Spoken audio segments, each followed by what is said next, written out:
Welcome to the Pay Love Forward podcast. My name is Dr. Matthew Leavenworth, founder and director of Pay Love Forward.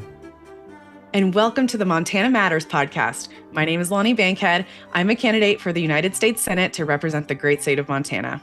At Pay Love Forward, our mission is to build compassionate communities for the at-risk and underserved through mentorship. This podcast is one way we live out that mission. Alani Bankhead is a third-generation military veteran who served more than 20 years in the United States Air Force.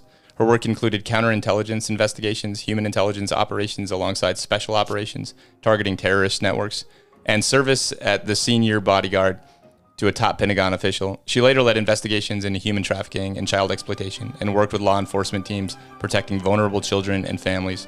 Now she's running for the United States Senate here in Montana. The world needs better leaders, and Alani Bankhead is one of them. Officially live. Alani, I'm so excited to have this conversation with you. Thank you so much for having me, Matt. I am so stoked. I love your mission, and it's just a really big honor to get to collaborate with you today. Yeah, I feel the same way. I'm just excited to have this. We just connected very, very recently, and we're also we've proposed a fairly novel idea here. This is going to be a dual podcast. So we're going to release it on my stream as well as yours. Yes, it's going to be so good. I have a young Helena native who's producing my podcast, and she's so excited about this. Oh, that's so cool. That's so fantastic. Well, let's just start off, and maybe you can kind of tell the listeners just a little bit about you, what you're doing, about the campaign that you're in right now, but even a little bit just about your background. For sure. I'm Alani Bankhead. I'm running for U.S. Senate to represent the great state of Montana. I am a retired lieutenant colonel and special agent with the United States Air Force. Obviously, my views are my opinion and don't reflect my agency, right? Legal disclaimer. So I've spent my career hunting terrorist spies and child sex traffickers all over the globe. I've done operations on every continent except for Antarctica. I was a senior Pentagon bodyguard. So I was in all the rooms in Capitol Hill, the White House, Parliament, all the most senior levels of government.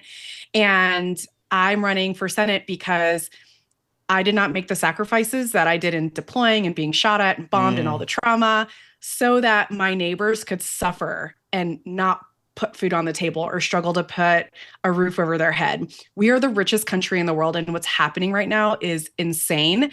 And I was kind of looking around a while ago, kind of like somebody's got to come save us. And then I realized that's me. I have the skill set to be able to help. And I've never been involved in politics before, but America is worth the fight and worth the sacrifice again. So that's what brought me here. Well, there's two parts of that. One is that, your history is a career of sacrifice, and it's a career of defending our nation at really the highest level, nationally and internationally. And that comes with a set of ideals that we ascribe to, right? And most of us have a kind of a sense of what the American ideals are. And I think a lot of us are very, very concerned about that right now. Like, we're looking at this moment in history and saying, we're not reflecting who it is that we say that we are. And, I love this, and I just want to keep coming back to this because I did a podcast with Penny Ronning, who I know is, both of us look up to her, think very, very highly of her, as does anybody who knows her. But she kept asking this question of who we are as a moral people. And I think that there's multiple questions there: who we are as a political people, who we are as, who we are as a nation, but who we are as a moral people also is a fairly profound question. And then the second part of that too is that, in this moment of national crisis, maybe international crisis, people are like, we're scared, we feel helpless, and we're looking around like somebody needs to do something about this. And then for a few of us, myself included, at some point you got to look in the mirror and say, that's me.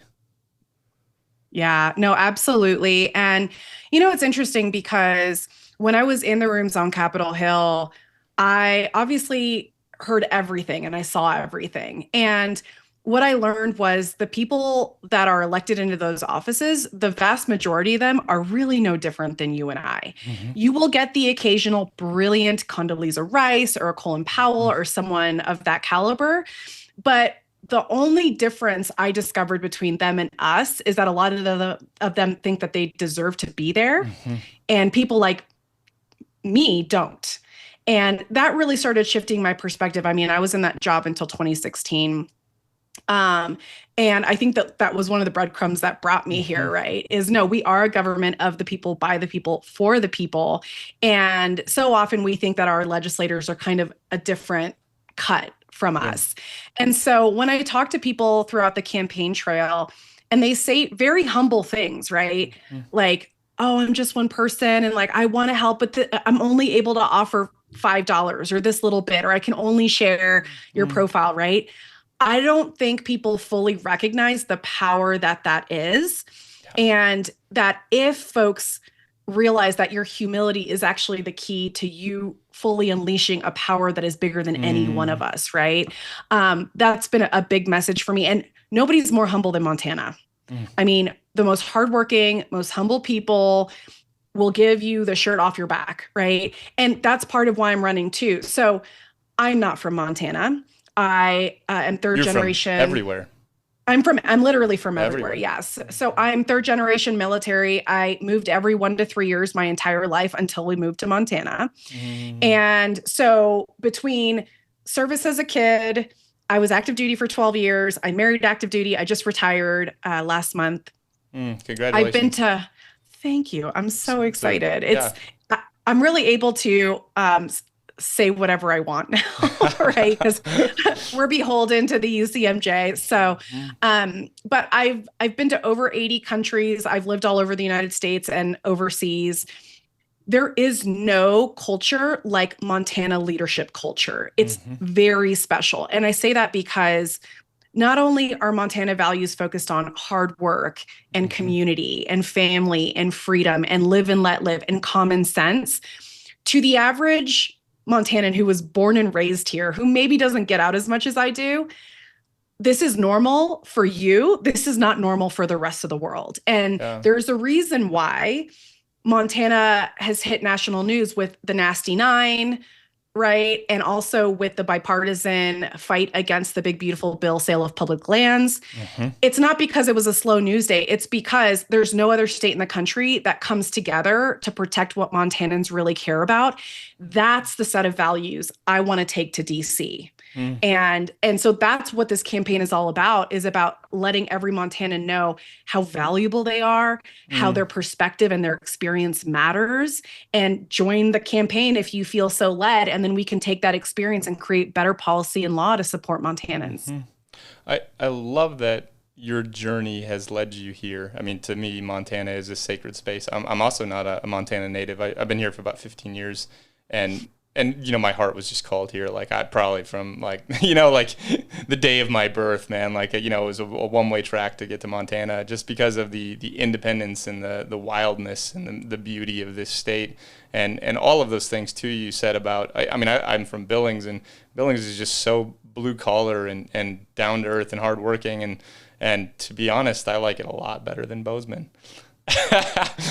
Just because of those qualities that to me are, and don't say anything there, you know, you got to get yourself elected. I don't. I should also introduce all of these podcasts with those caveats of nobody's electing me personally. You're biased. I don't Totally represent okay. Russ Cleveland. I don't represent Alani, you know, but have some strong opinions. So, but one of them is that Montana is just the greatest state in our nation. You know, it's the essence of maybe some kind of an American ideal, you know, of freedom and adventure and all of those things. And that's still so alive here. Oh, 100%.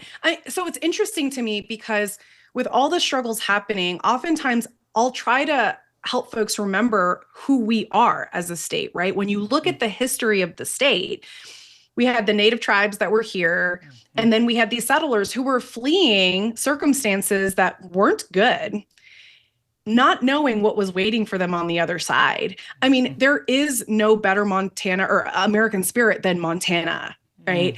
Everything about the Irish settlers, everything that came after that, we are the best of the United States. And I'm not saying that just as a talking point. I'm saying that because it's 100% true. The down-to-earth nature, I mean, I'll just give you a really small example of how much it means to my husband and I that we get to live here. We've lived all over the world, right? We would be walking around our neighborhood, waving to people driving by, wouldn't get a wave back. Mhm. And, we're sitting here kind of, hey, man, I'm not trying to be your best friend. We're just saying hello, right? Within 10 minutes of us pulling into Helena, our neighbor came over with beer. They were Mm. saying hi, and immediately we knew it was It's beer, not a confirmed pie. that this was, yeah, I know, right? But that was the type of community that we were Mhm. seeking. And I think that's the type of community that the rest of America seeks too. Mm. And even though things feel polarized now in Montana, I do get that commentary a lot from folks where they say, oh, it feels really polarized. And I know it has been compared to previous decades, but there's no state that better meshes red and blue. I mean, it's a very purple state at heart Is for a reason. And that's what we want to elevate, is bring back those common sense ideals and values, and mesh with the hard work and the community and all that stuff. But without a doubt, I mean, it's a magnificent place to live, and we have to fight hard to preserve that because it's being threatened right now. when there's so much to unpack there, and we promise not to go on too many rabbit holes. But I mean, even the history of Montana is complex, just like the history of our country.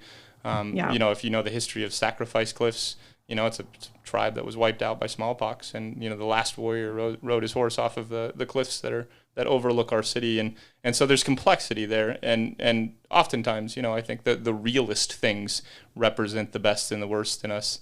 And I think that's what I love about Montana, is it's very real. Like, there's just no, there's nothing else, right? Like, and so I love too that, I mean, your world travels, because in a lot of ways, your story, even though you're not a native of much of anywhere, is truly a Native American, like an American story that is native. And I mean that because, like, you were raised in the Army, right? Like, you went where your nation called you to go. And so you saw everything and you saw everywhere. And then there's something that pulled you back here. So, I mean, personally, as a 15-year Montana resident, I don't know if I get native status yet, but, I just want to welcome you to Montana. I'm so glad and you're not allowed to leave now. Oh, no, we're definitely not leaving. Yeah. So, Well, Alani, and I want to hear truly your story. I mean, that is kind of the purpose of this podcast is about stories, and how who our leaders are, and what the reasons are that they decided to step up, especially in our time of need. And there's so many people stepping up right now and answering the call. And we got a lot of work to do, there's a lot of work to do. But just because of your experience, I want to ask you about just maybe your take, and you're running for a national office, so this stuff is very, very relevant to the conversations that you'll be having when you win. And so, I also think that we live in a sort of post-truth world. Nobody knows what to believe anymore. I mean, there's so much AI-generated content. There are some last refuges of truth. I actually think the podcast is one of those places. Like, it's really, and to me, it's I want to see, it's one of the ways that we can fight back, because there's something authentic in two people just sitting down and really working through hard stuff together, and that can't be fabricated very easily, and so much else can. A soundbite, a clip on social media, all of that stuff, you have to be skeptical of all of it, but not necessarily a podcast. And so that's what this particular podcast is for. But also, just with your personal experience, I want to ask you what's going on in Iran, and what's your perspective on it, and what should we know? I mean, I don't know if you've been to Iran, but I know you spent a lot of time in the Middle East. And so maybe just take that away, because I don't know what to think. I mean, one thing is, clearly, I think Iran, the leadership was really, really authoritarian. Certainly immense human rights violations. I don't think anybody's all that sad that leadership regime is gone, but the way that it was removed is very problematic. I mean, I certainly, even as somebody who's only as knowledgeable as I am, have enormous concerns about our declaration of war, and the fact that it was not something that Congress was consulted on, and seemed pretty unilaterally decided by one individual, which is, those are the marks of authoritarian states. Right. Yeah. Okay. This is a great topic, and I'm really glad that you brought it up. And I agree that it is so difficult to figure out who's telling you the truth, right? So I'll just preface it by saying I'm an investigator by trade. Our job as investigators is to provide the facts and let the individual interpret them as they are, right? So I'm going to share what I know. And if I have an opinion, I'll let you know that it's actually opinion, right? But I want to kind of set the stage first with my background in the Middle East. So in the federal agent world I was in, right? So I'm a retired special agent with the Air Force, and our jurisdiction is all Air Force people, places, and things. And we have to do all of the federal agent functions, including CIA, FBI, Secret Service, Homeland, like, so anything 3-letter, we have to do that for airmen. So I deployed with special operations to Iraq for 6 months. I was a counterintelligence, human intelligence operative. So the people in the movies that you see with briefcases full of money, and they meet with their informant in secret and they trade that money for intelligence, that's what I used to do. And I did it kind of at the height of Operation Iraqi Freedom. So super dangerous stuff that we were doing. And we're literally taught to evaluate risk versus reward in terms of, I'm actually meeting with Al-Qaeda informants a lot of the time. So these are dangerous people that I know have killed other people. But the information they could potentially give me is worth my life at the end of the day. And then I worked on the counterterrorism desk at our headquarters in Quantico. I also was the commander of the counterintelligence unit in Kuwait for a year. And this is the same unit that lost 3 F-15s last week that were shot down by the Kuwaitis. So honestly, what happened last week was my worst nightmare come true. I mean, that year in Kuwait, I mean, anytime you're in the Middle East doing our mission, you're not sleeping. And the fear is always, what attack is going to come? Who's trying to hurt our soldiers, airmen, and sailors, and our equipment and our bases, and how do we stop those attacks, right? So our job is to identify, neutralize, and exploit any counterintelligence, which is a terrorist or spy threat, to our mission. So I have quite an extensive experience in that space. And what's happening in Iran is so bananas on so many levels. And I agree with you. And I will also preface by saying the Ayatollah was a bad guy, right? Without a doubt, their intelligence service was bent on acquiring nuclear capability. You know, they hate Israel. They wanted death to Israel, and national security is complicated. I will say, but that doesn't necessarily make them that unique, especially in the area. You know, like, I mean, sure, without a doubt. You know, I mean, you even look at what happened in Afghanistan. I mean, we went in there, Russia went in there, we went in there again. Yeah, you know, and it's not looking better than it was when we started. Right. You know, and the number of lives that have been lost, and almost always they're not the leadership. They're not, you know, it's right. Just the population. It's the women and the children that always pay the price for our destruction. And so, you know, if Afghanistan or even Iraq is a model for, you know, what it is that we're doing over there, we've failed pretty unilaterally for like 40 some odd years now. Without a doubt. And I'm really glad that you brought that up, because that's what a lot of veterans are saying now, right? We're like, we did not learn the lessons the first go around, and hundreds of thousands of service members bear the scars that are invisible, some of them visible, right, of that. And it's disheartening for us to see that our government hasn't learned from those experiences. Now, I'm going to oversimplify for the sake of conversation and saying the actual act of attacking Iran is illegal on 2 fronts. Number one, the Constitution says that only Congress can declare war on another country. There's different kind of executive orders that can come into play if a president has to take action like that, but there's time requirements on when they have to go to Congress, right? The point is accountability. That's how the founders set up the entire system, so that no one person has unchecked power. Second, I have a master's degree in international relations with a national security concentration. And international law is not officially law, right? They're norms, because there's no kind of higher. We have the ICC at the United Nations that tries to be that entity, but basically all nation states agree that there are certain rules in international law. So for example, you can't attack someone unprovoked, right? And so we violated international law, because even from what I've seen, Trump said that there was no imminent threat. And that's a big deal for me to say, because when it comes to investigations and intelligence that I see news clips on, I don't like to comment on those unless I have direct access to the information, because the media just doesn't get all the data points, or they might misconstrue them, which is normal. It's they might be responding to a singular data point, right? You know, they Exactly. get one, they write a story on it, but that is not a, you know, the the 3,000-foot perspective necessarily. Exactly. And that's why I'm really hesitant to normally comment on stuff like that. But because Trump himself came out and said there was no imminent threat, you're telling me you violated international norms, right? You're telling the country that. So there's that piece, and that's the legal piece, right? But what you brought up earlier with Penny is the morality of it, right? And this is where it gets a little bit nuanced, because national security is very layered and very complicated, and it's actually an amoral concept, right? So I'm going to go back to, prehistoric times. Man roamed the earth. There were no countries. We could kill each other. We could pillage, and there was nobody holding anybody accountable. Tribalism, yeah. Right, tribalism. So then you had these little fiefdoms in Europe, and some lord said, hey, if you come under my authority, you're going to give up some of your rights. So you're not going to have the right to kill, destroy, steal, right? But I will give you protections so that you're not killed or stolen from, right? So it was a social contract.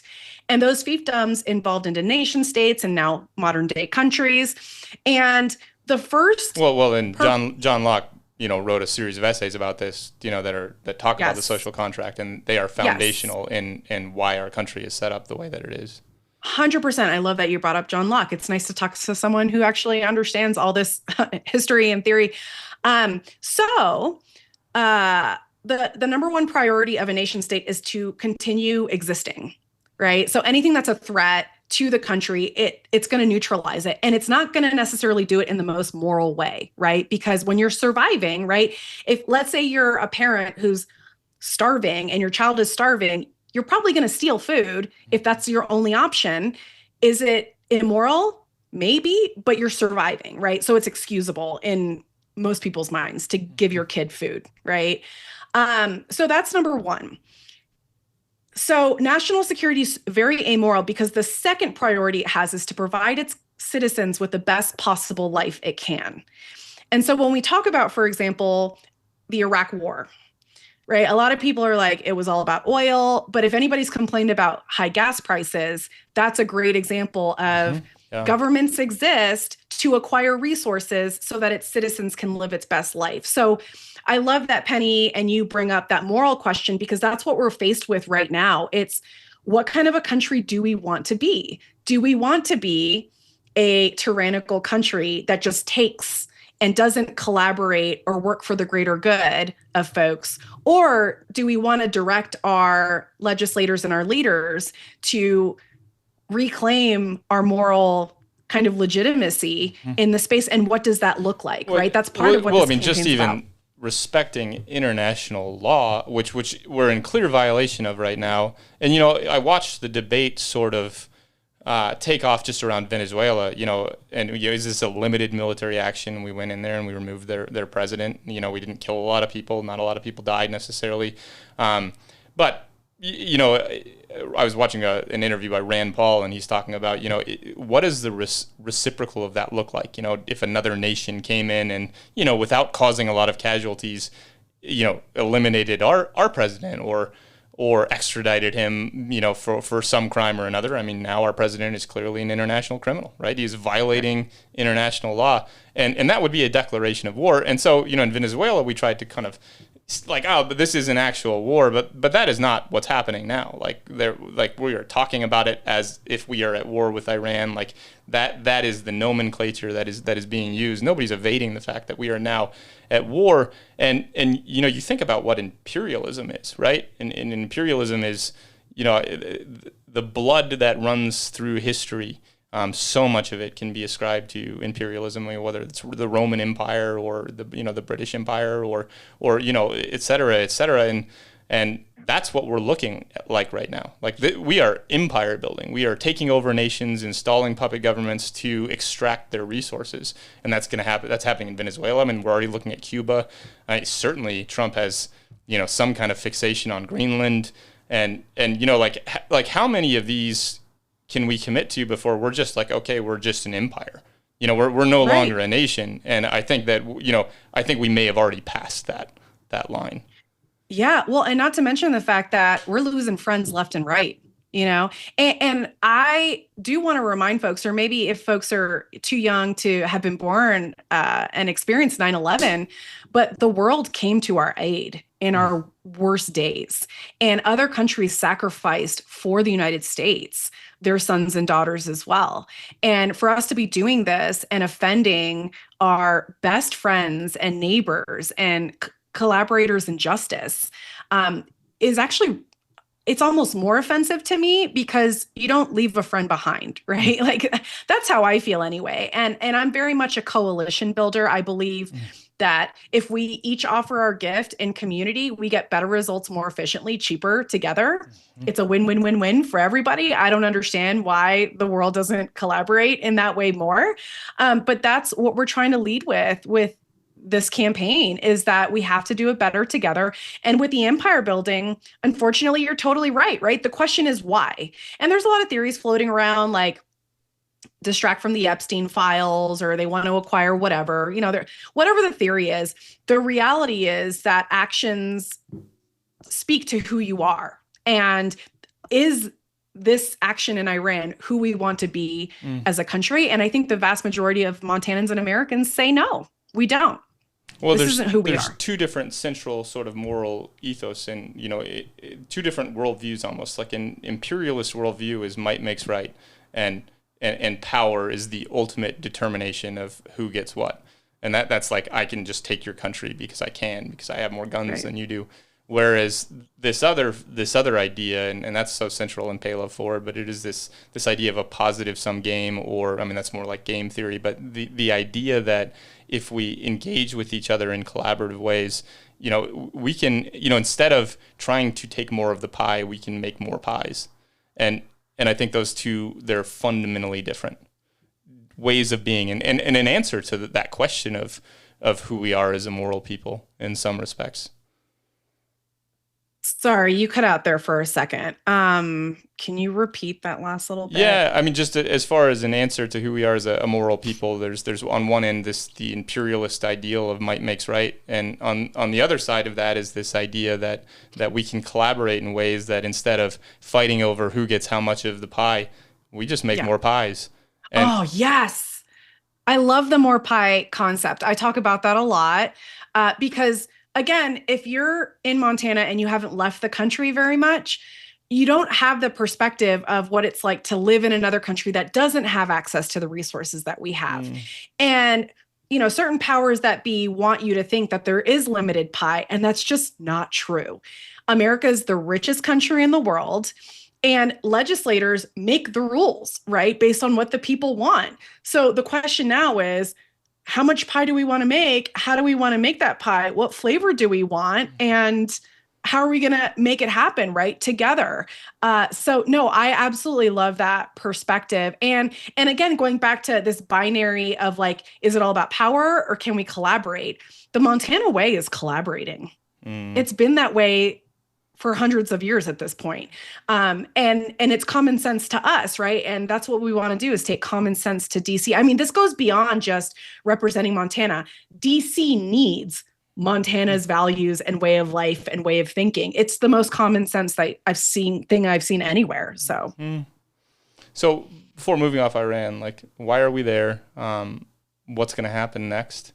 And then, when you get elected, what do you want to do to impact what I mean, because we're already, like, even I think of the War Resolution Act, like, I don't know if we should just pull all the money out. Like, we're in there now, and sometimes once you've started something, like, you have to kind of finish it, regardless of whether it should have been started in the first place. So yeah, those kind of three questions: why are we there? What's going to happen next? Like, are we going to be there for a really long time? And then what do you want to do about it as a candidate? Yeah. Obviously, I'm not in the administration's head, so I can't actually say why we're there. I think we're there for a combination of reasons. I think part of it is power acquisition. I think part of it is distraction from some other domestic stuff happening, specifically with the Epstein files and immigration. Historically, war is a way that administrations have been able to mobilize the American people, because the American people are very patriotic, and nobody's more patriotic than a Montanan. Very pro law enforcement, very pro military, which we really appreciate. And frankly, as an aside, that relationship to me is so special because on my first deployment, I actually was talking to a NATO officer, and he was telling me how lucky we were that we got tax-free money and all these benefits. And I kind of was surprised. And I was like, oh, you guys don't have the same thing in your country? I think he was from Norway or something. And he's like, no, we don't. And I was just so blown away. Like, that was when I realized how much love the American people have for the military. And it is pissing me off that the relationship between the military is being eroded between the actions in Iran, the National Guard deployments to U.S. cities, which I believe is a violation of posse comitatus law as well.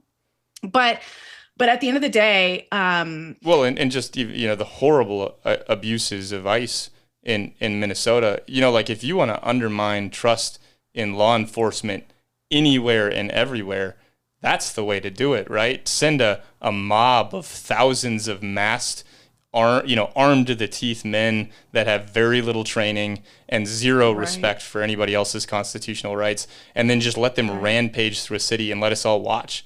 I mean, the consequences of that are just truly undermining these things that are parts of who we are as Americans, right? That we have a respect for our police officers, and we say thank you to our veterans who have served.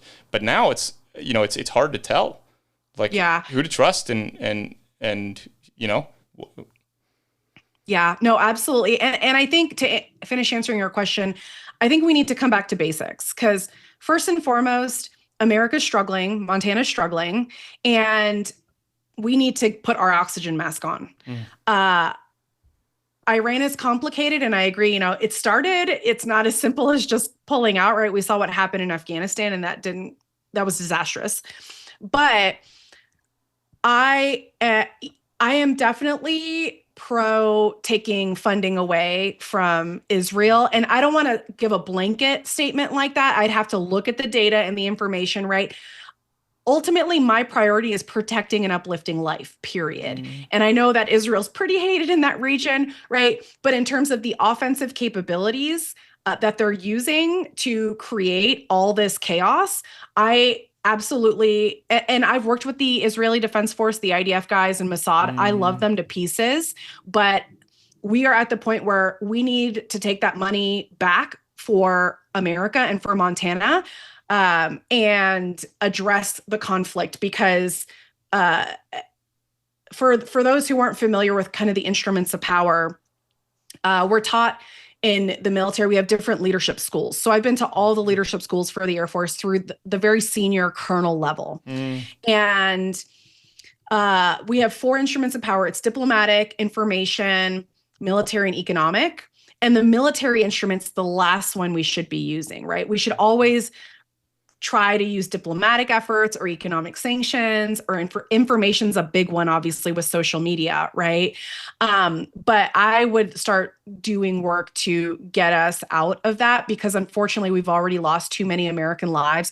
Those F-15s are estimated about $300 million total.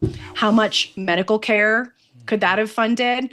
What could we have done with that money instead to support America right now? Because she's struggling. She's not prosperous right now. So it's less about, being unhappy with what's happening in Iran, and more about, it's not that I hate them, it's that I love Montana and I love America. And that's what we have to focus on first.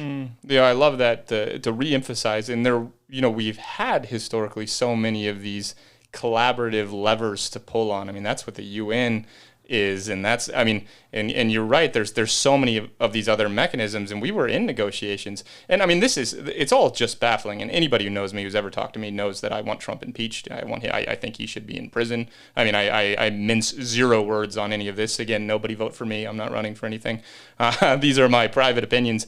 But we had all of those mechanisms, and then we just pulled out of them. And now we're at war again in the Middle East. And to me, it's just it's just overt incompetence, which is just his who he is as a person. I mean, I think he is an antisocial person who just loves power and loves holding it over other people, and so pulls out of meaningful negotiations and then just imposes this new lever that he can't wait to utilize, which is the military. And I'm watching that unfold and grow, and I don't think people with that kind of antisocial personality, I don't think there's a line where he gets enough power. He overthrows enough governments. And so, I mean, to me, that's terrifying that the leader of our country truly is somebody who is antisocial. And that to me is terrifying.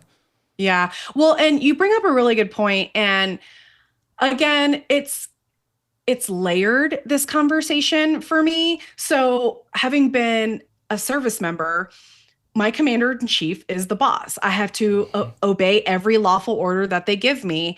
And so when the American people elected him both times, he was my commander-in-chief. And I was not going to have beef with that part of his job, right? Whatever the orders were, that's what we were going to do, because the American people decided they wanted him as their representative. But what he's been doing in Iran and with Minneapolis, to your point, I mean, so many things, so many attacks on our constitutional rights and liberties and the very fabric of who we are as a country. Without a doubt, I agree with you. He needs to be impeached. He needs to get thrown in jail. I have friends at the UN and folks that have worked at the ICC, and I'm like, get ready for Nuremberg, and that's going to be something that I'm going to work on, because the number one element of my campaign in terms of platform is accountability. I've held people accountable my entire career because I was taught that when you have power and authority, you wield it with the highest levels of integrity and excellence. That's part of the reason why the US military has been so successful, because we have an incredibly high standard for our folks. But we need accountability, right? We're human too. And someone needs to be policing every single one of us. And unfortunately, I think we're here as a country because a lot of little things that weren't held accountable forever ago have compounded. And now we're in a space where people are just doing whatever they want because nobody wants to have a hard conversation. And that's not me. I have had so many hard conversations. I've put corrupt government officials in jail for child rape, child pornography, child sex trafficking. I have had drag out fights with law enforcement leaders because they were operating out of ego and corruption more than they were in the best interests of their communities. And even with the press, right? The press, I always say, is kind of like the unofficial fourth pillar of accountability for government, because when they report on things, they're the ones that are letting the community know, this is what your leadership is doing. Do you like it? Do you not like it? So I have always collaborated with journalists as much as possible in sharing what we're doing. And I had bosses that fought me on it, right? Law enforcement generally is kind of like arm's length with the media for good reasons, right? If you have a journalist that isn't reporting the facts, right, and they're putting their skew, like, it sucks. But at the end of the day, for me, it's more important that the community be told what we're doing so that we can get that feedback. And most importantly, because they need to know that we care about, in my case, I'm a child sex crimes expert, right? I want them to know that we're working in coalition together to better protect their kids. I want the bad guys to know we're doing this, and I'm going to come find you and I'm going to hold you accountable, right? So this all comes down to accountability. And unfortunately, now it's grown so big that we're really suffering as a country and as a world. And that's why we're just inviting people into these kinds of conversations to say, hey, I'm raising my hand to hold government accountable. Will you join us? Because this is going to end really badly if we don't do it now. And the conversation that we're having right now is such a fascinating conversation to me, because I also want to ask you about the Epstein files, and specifically because you have these levels of expertise that I've never been able to talk to anybody that has worked in the capacity that you have, that has the training, that has been in those places. But to me, it is this issue of accountability that we have utterly lost control of it. And it's not to say that there hasn't been plenty of corruption in plenty of previous administrations, but to me, it's just it started top down, where Trump, when he came in 2016, has just demolished levels of accountability, even to just basic being accountable to telling the truth, right? You know, like he still just loudly proclaims that 2020 was stolen from him, in spite having just and that's just one of, and then he founds a social media platform called Truth Social. Like, he is a pathological liar, and he posts truth. I mean, the ironies, and that just has pervaded every level of our system. And I mean, I even think of Christine Noem finally being removed from office, but and thank God. But it wasn't accountability. It's just that she caused so much chaos and caused his poll numbers to drop that he removed her. It's not, there was no other reason whatsoever. It wasn't that she spent $200+ million on an ad campaign featuring herself that I could have just generated with AI pretty easily. Like, I could just, you give me like $20 and I'll put together a better ad campaign than that. And or her, you know, flying all over the country in 200 million. Like, this is the swamp. Like, we are now, like, and we have just let the swamp creatures. And, you know, I think that's why people, hired Trump in the first place, because he said he was going to drain the swamp. And it turns out that he is just a monster from another swamp, and a far worse monster as well. And so these systems of accountability have collapsed in ways where it's just, like, even just basic facts are now the terrain of debate, and so it's hard to know how we can come back from so many of our systems of accountability just being demolished. Yeah. Well, and I love that you said that for a lot of reasons, but also because I think the solution is to build bridges, right? And I agree with what you're saying, but the reality is that the numbers show he does resonate with a third of the population, and they are just hardcore Trumpers. And, you know, I'm not a psychologist. I've done some reading on this. I'm not an expert on the psychology of someone who follows Trump, but what I know to be true based on my analysis is they're in a lot of pain, and they feel very ignored, unseen, forgotten. And here comes this man who's screaming all of their inside thoughts about anti-DEI, you know, anti-women, anti-whatever. And they can get behind him because all he said was, "I see you." Right? Which is one of the most powerful things that you can do as a leader, is to help someone feel seen and heard, right? And I think what's happening right now with America is the question of what kind of representation do you want? And how do we start healing America? And as awful as the administration is, I actually think it's unearthing some unhealed stuff that the intent is so that we can put some disinfectant on it and really start to address these core wounds.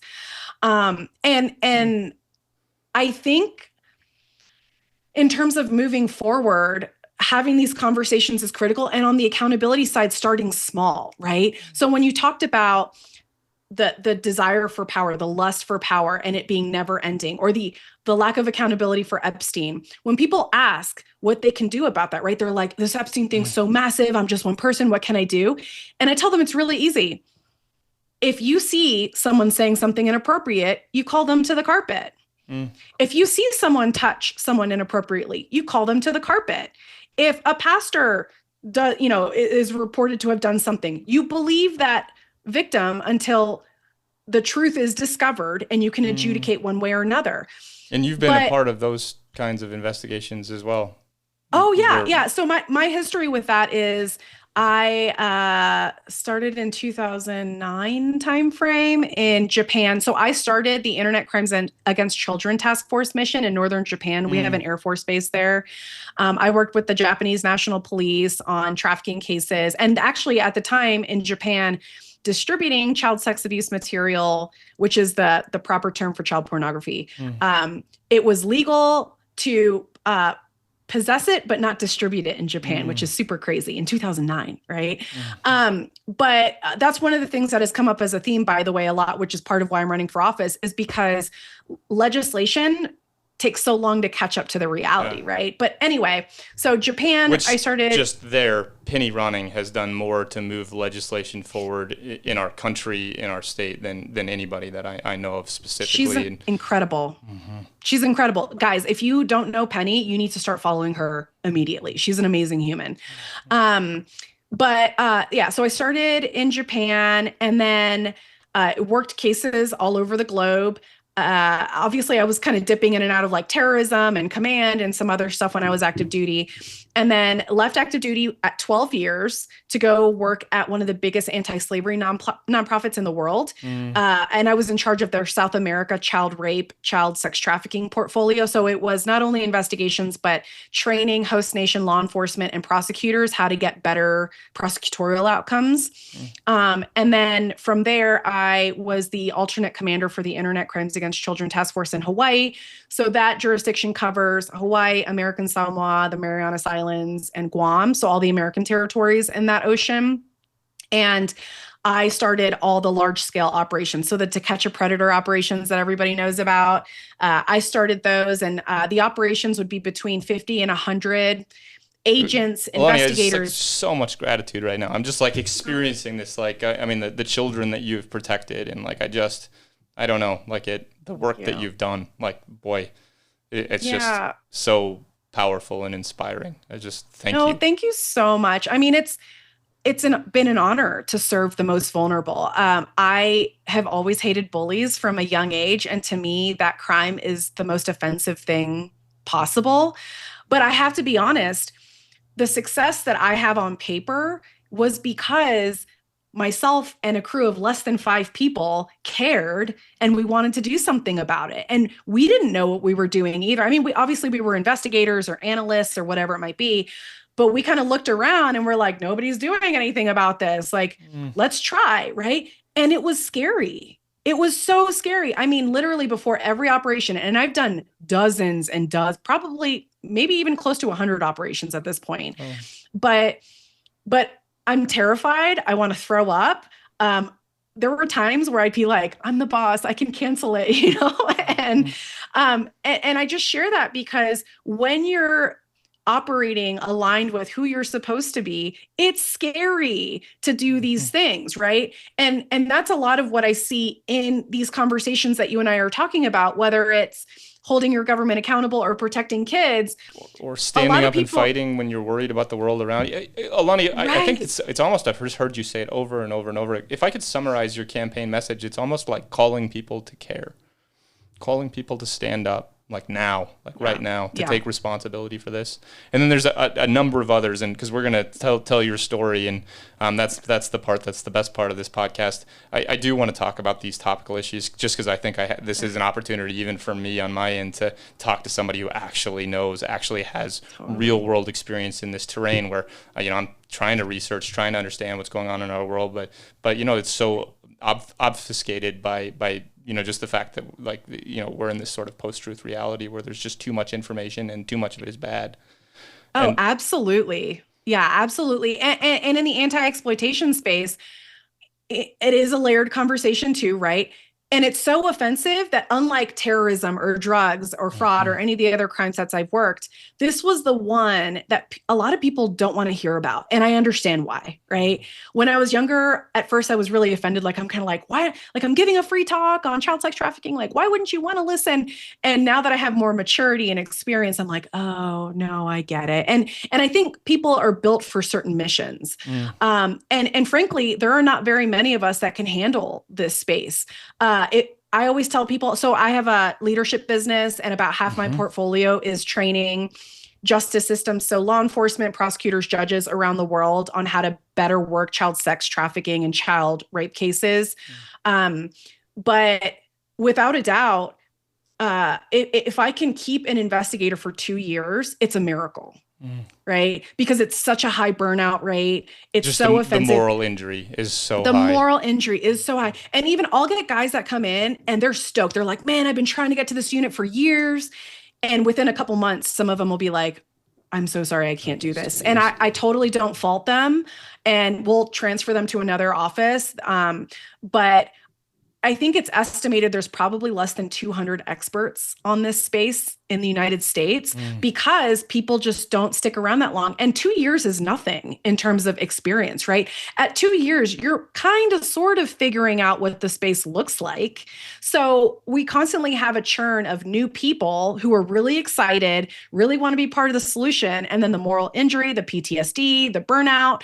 And that's a reality, I think, to your point, that a lot of folks aren't aware of. And that's why when people get frustrated about where we are with that, you've got a combination of that situation, and then you have the powerful with all their money and power and resources, and they can make it go away because you have folks that might be, kind of inexperienced, doing the best they can, but being intimidated, and I need this job. And right, there's a lot of pressure there. And yeah, it's really, really awful. But folks like Penny and I, and so many other amazing humans. I mean, Matt, So truly, many. I wish you guys could be a fly on the wall when we do these operations, because it brings me to tears seeing these amazing people give up their weekends, family events, all because they love their communities so much. They want to seek justice. Like, I remember being in the command post, getting radio comms at 3 a.m. from the guys. And they're like, we're not leaving until you tell us to leave, Alani. Like, we'll literally go 24/7, 365 to find these kids. And that's what people don't see on the news, right? So unfortunately, we are under-resourced, we're underfunded, everybody's burned out, especially post-pandemic, the number of cyber tips. So the leads that we get from the National Center for Missing and Exploited Children that tell us about potential threats to kids have, exponentially blown up. And it's really hard right now. And again, that's why I want to be part of that solution. But to your point with power, I've put corrupt people in jail, and I'm not scared to do it, and I'm not scared to die for this country either. I mean, people tell me all the time, they're like, aren't you worried they're going to come kill you? I'm like, honey, I signed my life away 25 years ago.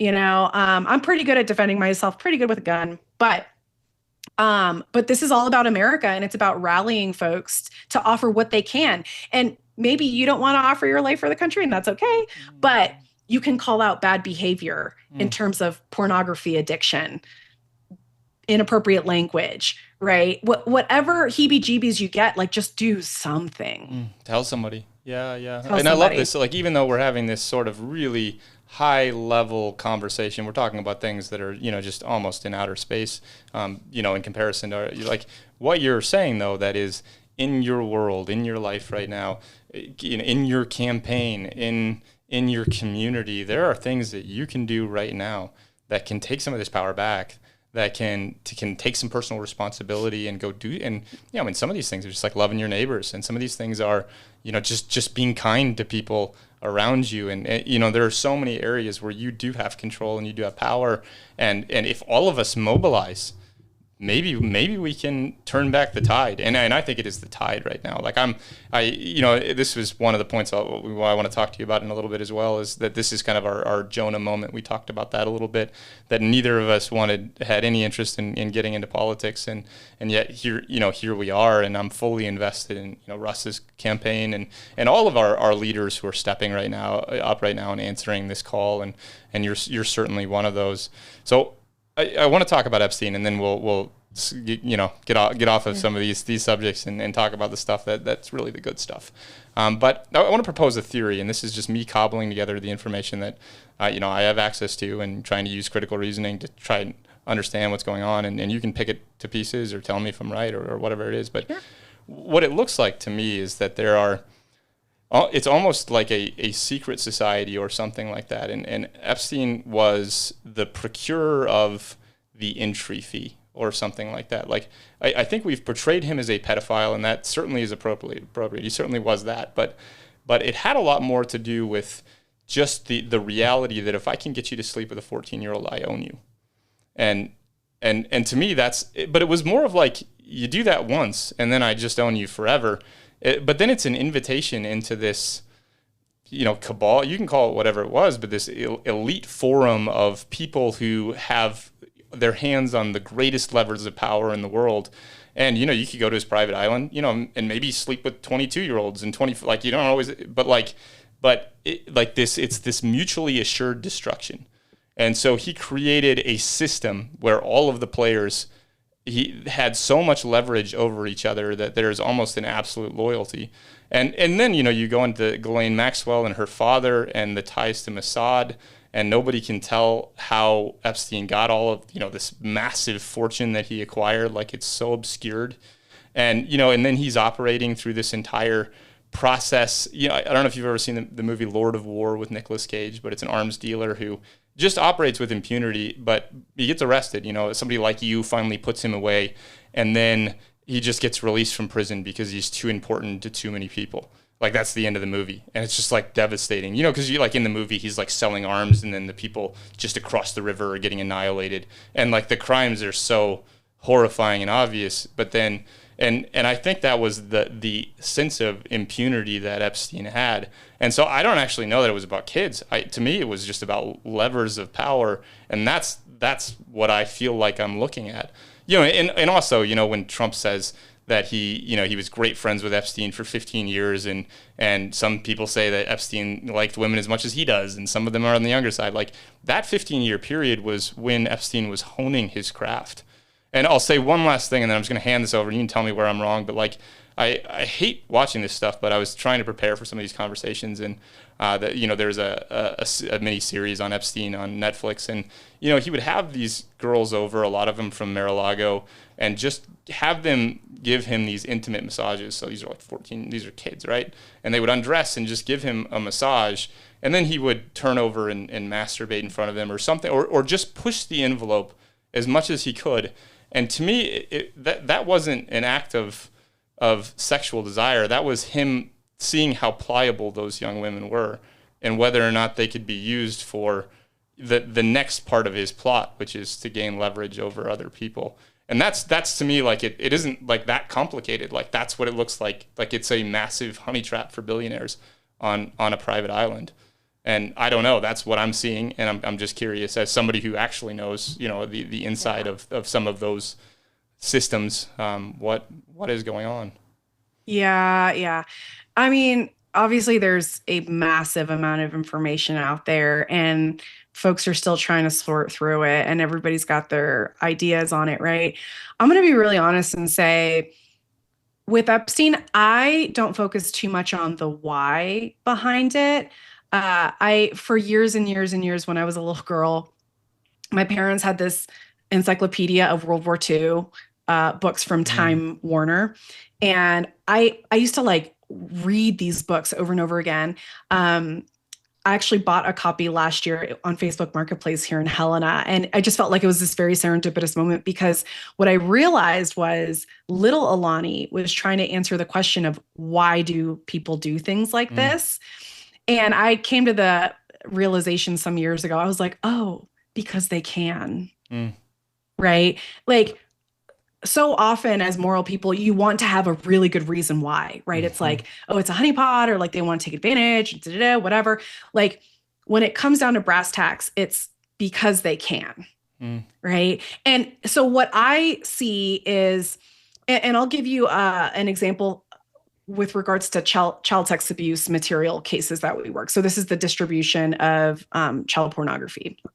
But there's a spectrum of abuser. And there's some that are pathologically wired, but it's a really small number, actually. The vast majority are crime of opportunity. It's porn addiction that went wrong. They have to go more exotic, and then they end up in these places. As part of my operations, we do offer a polygraph. And we do get some folks that the polygraph shows that they were right in terms of, of course, they come in with the whole, like, I've never done this before, right? And if the polygraph comes back clean on them, for me, I'm like, this is a wake-up call from the universe that you need some therapy, right? But when we're talking about the Epstein class, that is another level of power. And my theory is it's because they can. Right? They already have all the money and power in the world that they could ever want, but they're not happy. They're not feeling good. So then, of course, the human body's like, what do I need to do or acquire to feel good? And this type of crime is the ultimate in power abuse and resource acquisition, because humans, it's not like a drug where you take it once and it's gone. Humans can be exploited over and over and over and over again. So that's my theory on that. There's some other stuff floating around about like he was working with the CIA to do these honeypots, which the CIA obviously has a history of all kinds of like kind of abhorrent behavior in the name of national security, which we already talked about is actually amoral, right? So from a CIA perspective, a lot of the times what they say is we do what we have to do to secure our borders and make sure our people are good. And it might be unsavory, but that's why we don't tell you about it, right? Abu Ghraib is another example, right, of where we abused our moral authority as a country. But ultimately, what I focus on is the behavior and the impact. And it's 1 in 4 girls and 1 in 6 to 10 boys, depending on the study that you look at, is abused in America. And I ran the numbers once. So it's between 68 and 75 million Americans are survivors of these crimes. And that is the biggest army the world has ever seen. Right. And so I share that because to your earlier point of do something, do anything, right? Survivors for me, and like this is my internal voice coming out.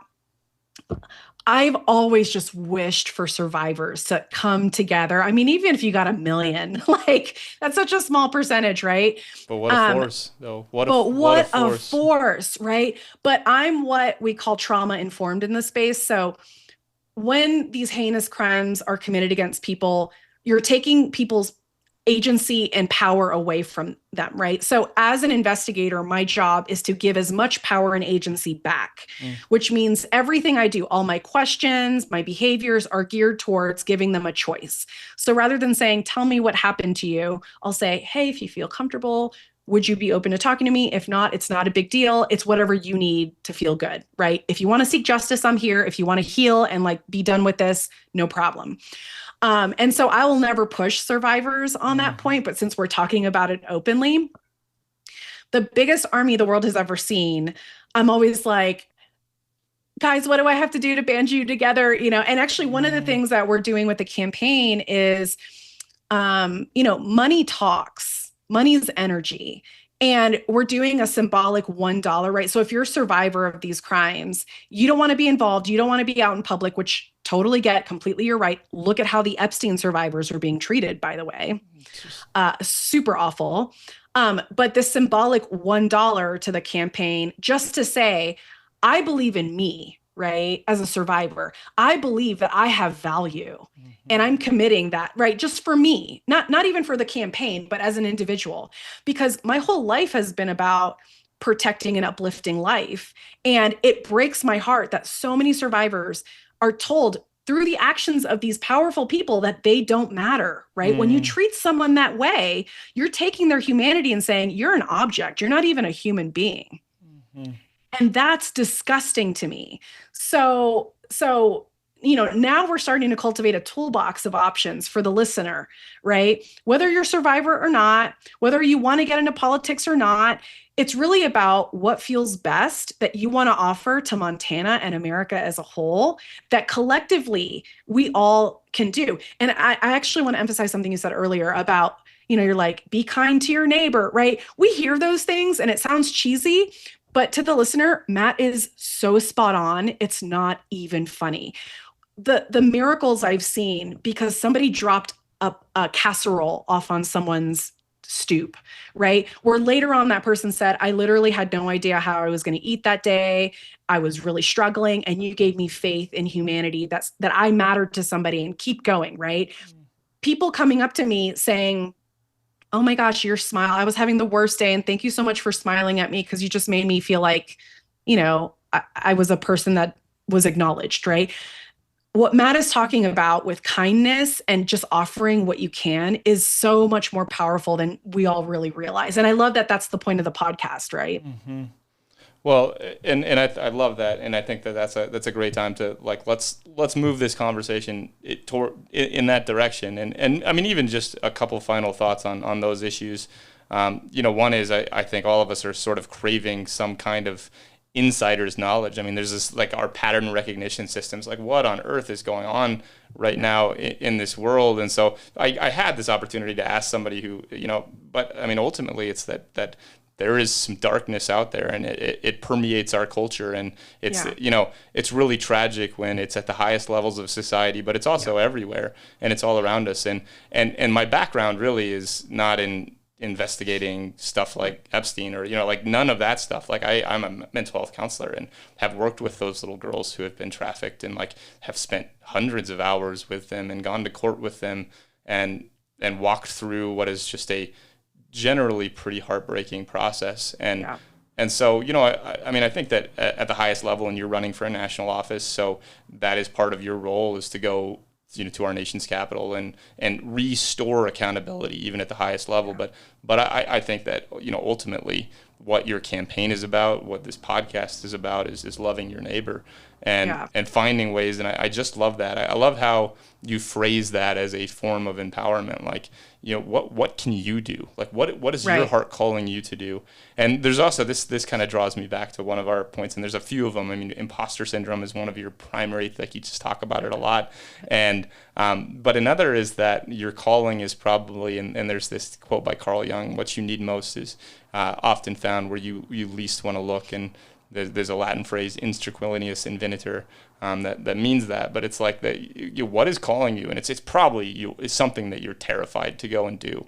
But all right. So there's that. So I want to talk about that. But I also just want to speak about who I'm talking to right now. And Alani, this is like these are some of my favorite things about you. That I think you said like 5'3" or something like that. Did I get that right? Yeah. 5'3". And Hispanic, and these are self-described things that I'm saying, that you have kind of a baby face, and you feel this sense of imposter syndrome. And even as you've gone and prosecuted some horrible people, dangerous people, your heart has been beating out of your chest. Like you're not Superwoman necessarily, but have gone and done things that were courageous and unbelievably challenging, and that's where you've been called, and I love that, and also like even how you've described your appearance, your stature, it's also been the thing that has enabled you to be successful on the battlefield in some of these incredibly dangerous situations. So to me, those are the most exciting things that we're going to talk about today.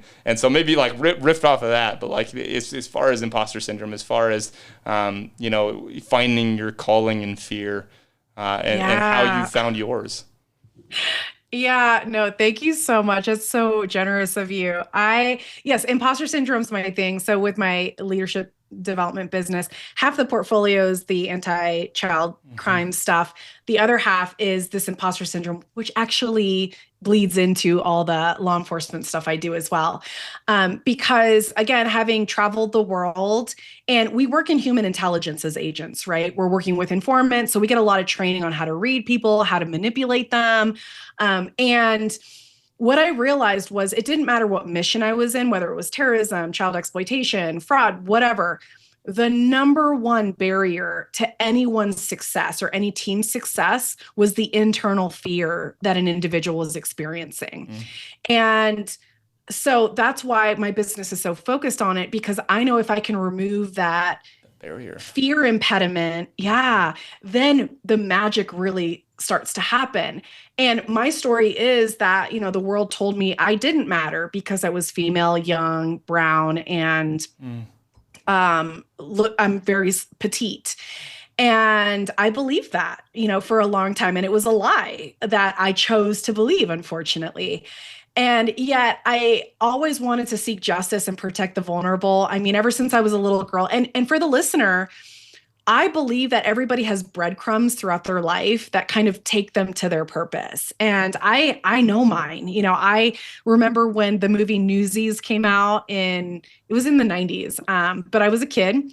And the movie, if you guys haven't seen it, it's a Disney movie. It's based on the true story of these orphaned newsboys in New York City who were being taken advantage of by the big news barons. And they did a riot and all this stuff. But anyway, I was like bawling. My parents are like, what is wrong? And I'm like, those poor kids, like those rich people took advantage. And, I mean, I have so many of those examples where, I can see clearly now that my purpose is protecting and uplifting life. And so when I was about 10 years old, my dad was a professor at West Point, so the United States Military Academy. Oh. And there's an event called Beast. So Beast happens the summer before the freshman class officially comes in. It's your basic training at West Point. And it's grueling, it's awful, and it culminates in this, like, I think it's 12 or 13 mile ruck march. And the community comes and welcomes them back. They're celebrating, they're cheering on them. They're tired, they're sweat, they haven't showered, and God, I don't even know how long, right? And I remember 10-year-old me looking at these folks and I was like, they volunteered to sign their life away for freedom. I was like, who are these people and how do I become part of this, you know? And that was a natural calling for me. And so that led to my military service. And I'll be honest, my resume on paper is impressive, but I really resisted every single job I ever got. Every time assignments called and said, hey, you're going to go be, deploying with special ops. Hey, you're going to go be a senior Pentagon bodyguard. Hey, you're going to go be the commander of our unit in Kuwait. I was like, I'm 5'3". I speak Spanish and Portuguese. Like you must have the wrong file. And I was really a reluctant kind of leader, only because I felt unqualified for the work that I was called to. And so imposter syndrome is defined as the belief that you're not good enough or qualified for the job, the accolades, positive feedback, and that eventually people around you are going to figure out that you're not worthy of it. And when that happens, bad things occur. So you might lose professional esteem or respect. You might even lose your job, your livelihood. Like there's all kinds of wormholes you could go down with this, right? So what happens is people don't even try because they're scared to fail, right? And what I saw, my career was mostly very life and death situations, whether it was war or child exploitation or drugs, right? And a lot of the team members would really be scared to fully unleash their gifts. I could tell, not because they didn't want to, but because if I mess up this child pornography case, a suspect continues to perpetrate the crime, a victim continues to be victimized. And so I don't want that responsibility because that's scary because I don't feel good enough, right? And so what I learned over time was actually what I thought were my weaknesses were the key to making the magic happen. So as an example, when I was in Iraq, doing my counterintelligence terrorism stuff, I realized that I could get into parts of the country that my white male counterparts couldn't access because I am brown, because I'm female, which it's an Arab country. They don't respect women as much, right? I'm very easily overlooked because of how I look. So that was a superpower for me. And I was able to get new informants that team hadn't had. I got the first new informant in 3 years for that unit. I was able to stop innocent people from being killed. I worked an operation where we stopped 3 suicide vest bombers from detonating. And all of that was it wasn't in spite of me. It was because of those attributes that I thought were weaknesses. Same thing when I was a senior Pentagon bodyguard. So in our world, we call that the PSO. So the personal security advisor is who I was, the PSA. The PSO are like the other team members. So I had a team of PSOs. I was the PSA to the Secretary of the Air Force. And I remember when they called me, I was the commander in Kuwait for a year. My boss is 2 countries over in Qatar. And he's like, hey, we want you to apply for this job. And I was like, you must be smoking crack, sir. Like I do not look like a bodyguard. I've never wanted to be a bodyguard. And he's like, yeah. No, we know, like, we want you to apply for it. And so, it's not really an option in the military. You have to do it. So I applied for this job. I make the top 3, did not think I was going to get picked at all. Next thing I know, I'm leaving Kuwait a month early because they need me at the Pentagon to do this job. I'm in the schoolhouse doing advanced, basically Secret Service training. And I'm looking at the instructor asking, like, what the hell am I doing here? Because I was the only female bodyguard in that room. Wow. And my protectee was the most senior protectee out of all the people in the room, which made me the highest ranking person in the room. And so I remembered I was terrified beyond belief. And I had this angel of an instructor who told me, he was like, Alani, It doesn't have anything to do with your size or your strength.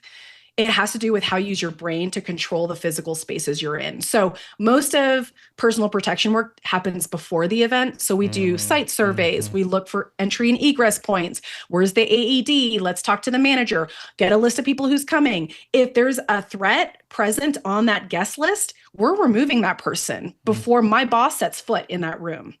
Right. So, and actually, when I left that job, that same instructor called me and said, you're the only team that hasn't had any security issues or use of force issues in 2 years.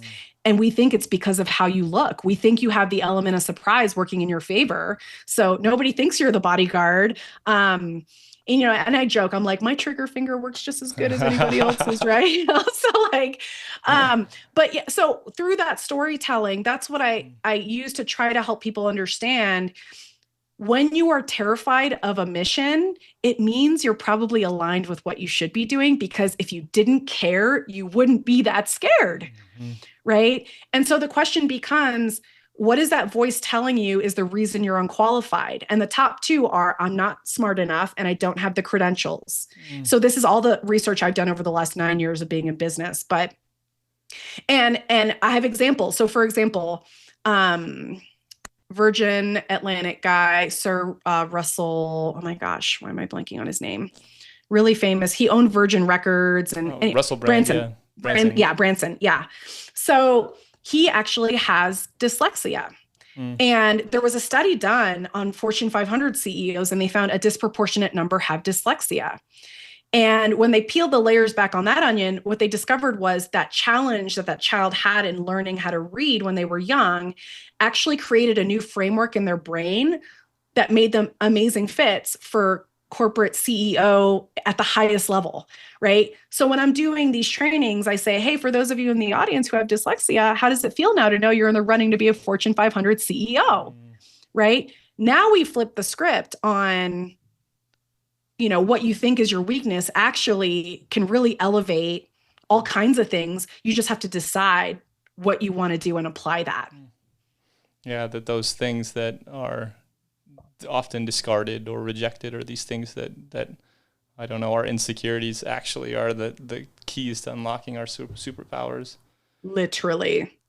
I love that. And I'm even thinking of like what the title of our podcast is going to be. And I think it's something like a call to action, but it's like rise up, and rise up where you feel called. It's something like that, right? Yeah. And that there are all of these voices that have been so extinguished for so long, and they're just waiting. And I think that's what your leadership is doing. Like you're telling people, come on, it's right now. No, absolutely. And thank you for pointing that out. And, I'll go back to, when we talked about Trump's administration actually bringing some uncomfortable stuff to light because it needs to be disinfected and set properly, right? But if you talk to any demographic, everybody feels discriminated against, right? Like I did when I was younger. White males feel discriminated against. People of color feel discriminated against. People with disabilities do. And I kind of joke about it when I talk to folks, because I'm like, who's doing the discriminating if everybody feels discriminated against, right?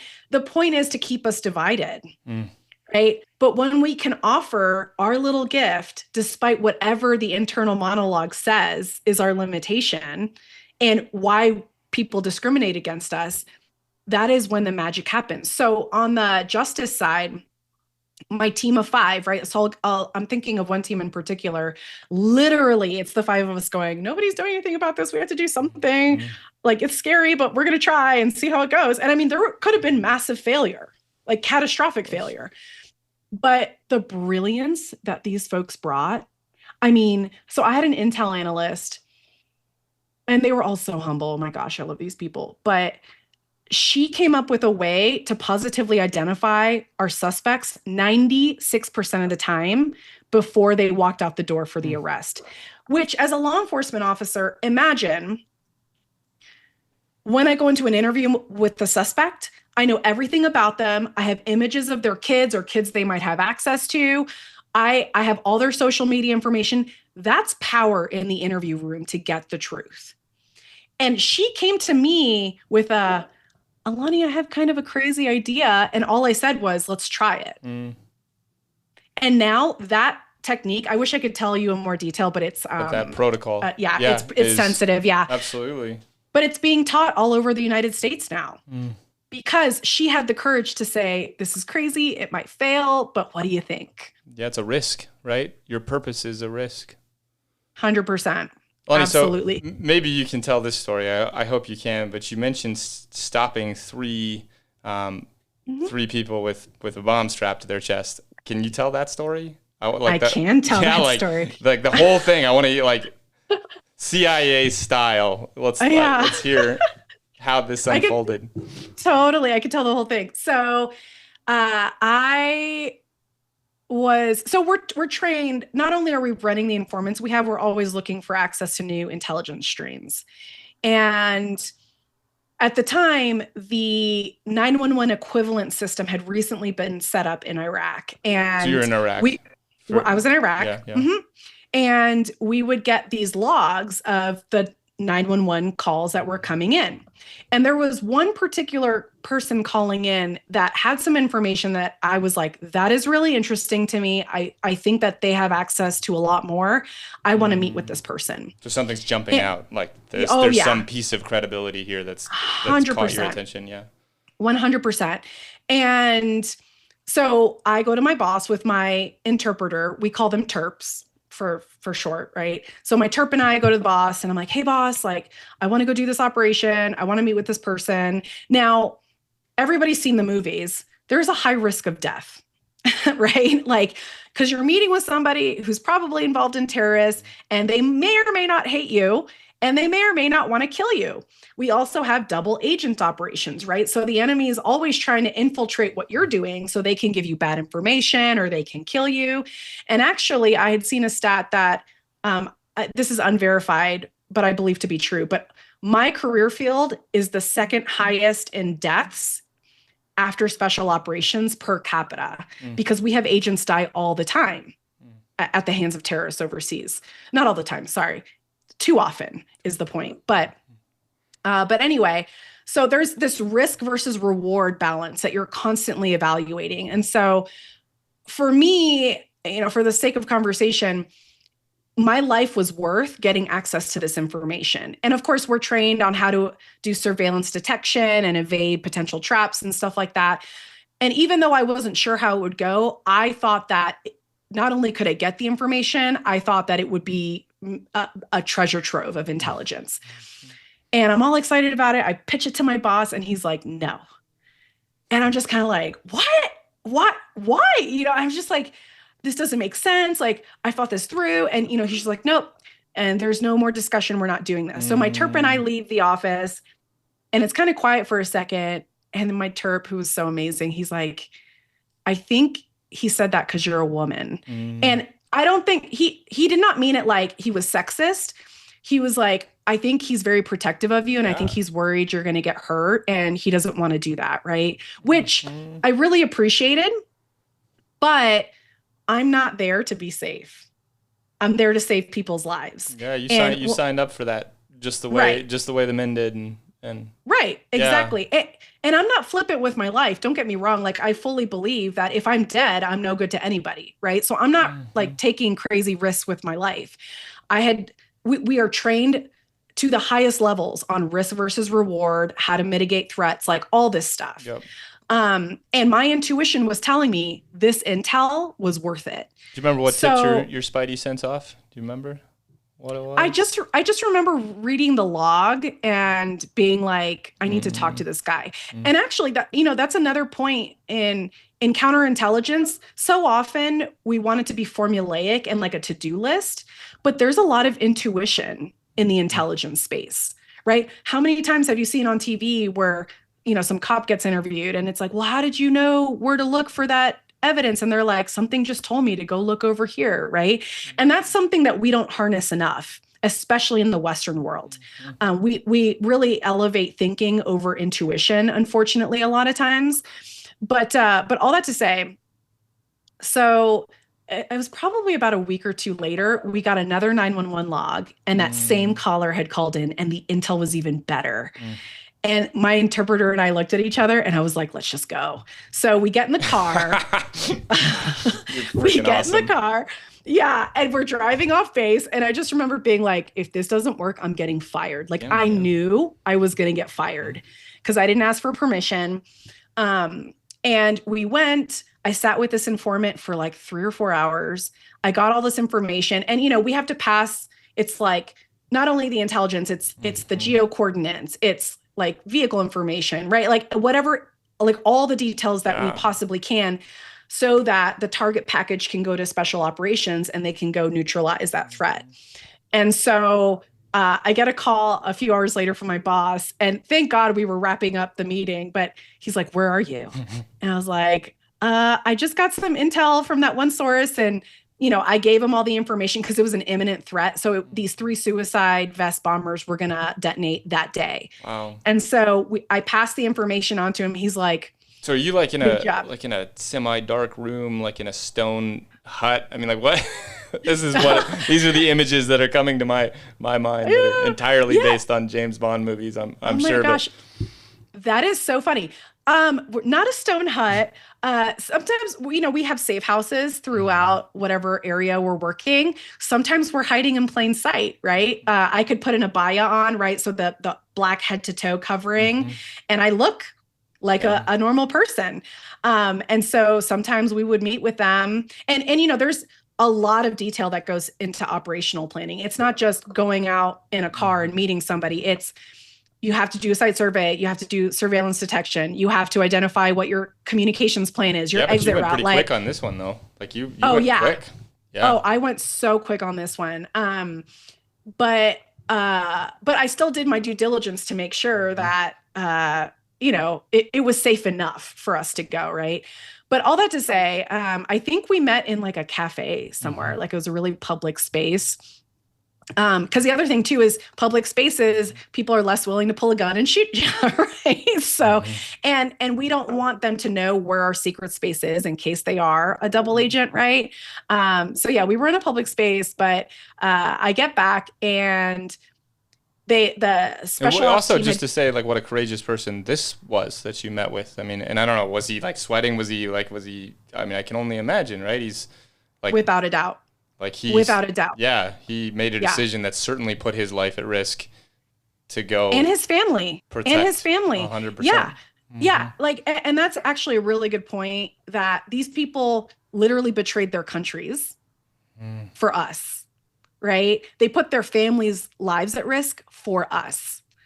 And that's something on the refugee side, there's been a lot about getting rid of the visas for these interpreters and these folks that helped us in Iraq and Afghanistan, which I find so offensive because we promised them we would take care of them because they did everything. And a lot of them died for us, but anyway, that's another conversation. But so I come back and my boss reads me the riot act. I mean, he was like, you did a good job. He's like, I get it, right? Like I should have let you do the thing.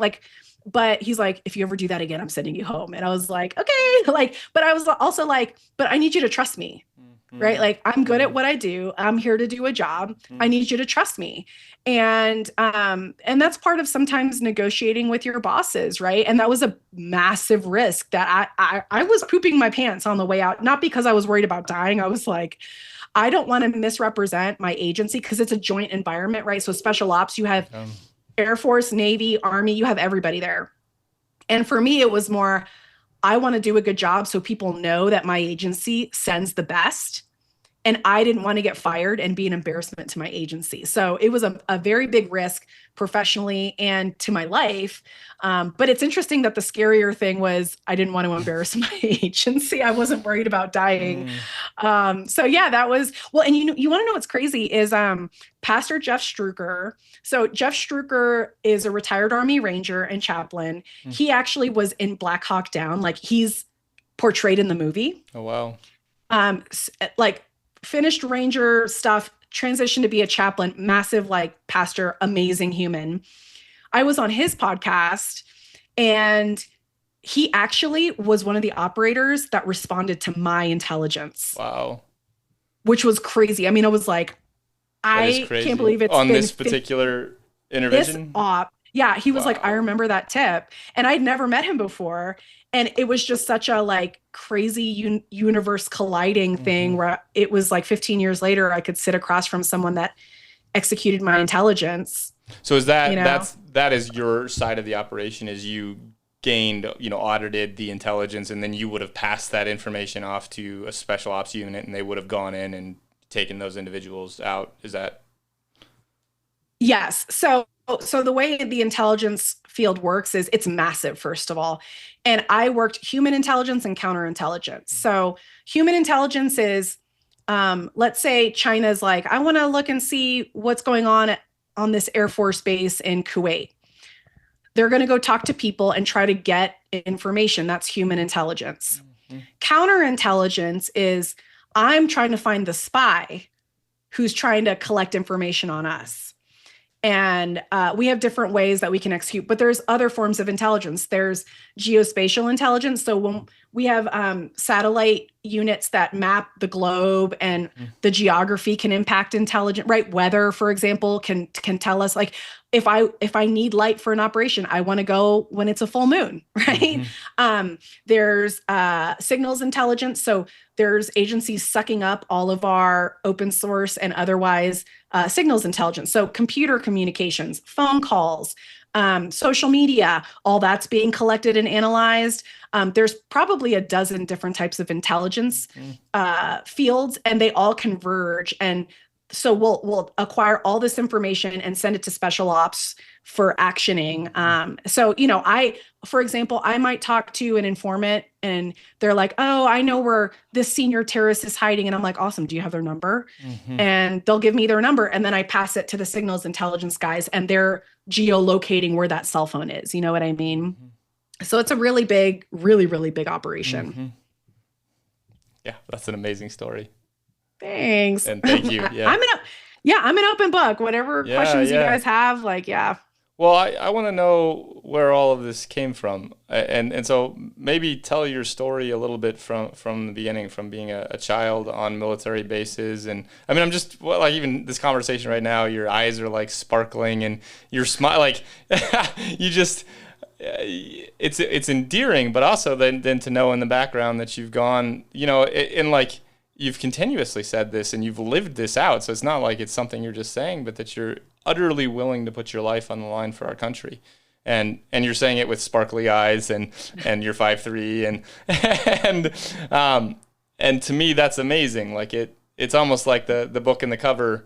But like, as you said, that's been your superpower. But I want to know where that patriotism came from, where your sense of personal responsibility came from, and so maybe even like that can, like, let's just tell the story of growing up Yeah. and getting, in your career path that got you to this Yeah. place.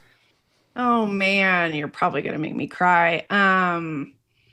So I'm Puerto Rican. My parents are both Puerto Ricans, Mm. and they lived in poverty in Puerto Rico. And education was their path out of poverty, which is why education is one of my platform items. I believe everybody deserves good quality education for free Mm. in America.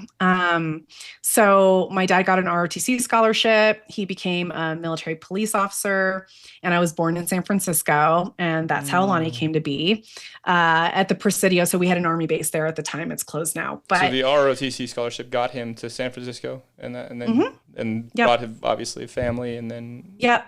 and you were born in San Yes, Francisco. I was born. Yep, I'm the eldest. Mm. And yeah, so I grew up in this environment. I'm third generation military. My grandfather served in World War II as well. Mm. Everybody in my family is either military, law enforcement, both, or married into it in some way. My husband is retired Air Force. He's also a special agent. We met in OSI, and he actually was an EPA agent here in Montana. So clean air, clean water violations is what he investigated. But even my dog, I have a dog who's a police canine. Lulu finds evidence in child pornography cases. Mm. So everything Just in my down to the world, dog. yeah, literally down to the dog. But I just grew up around these protectors of the community, and so this was the family business for me. And we would move every 1 to 3 years, depending on where the army sent us.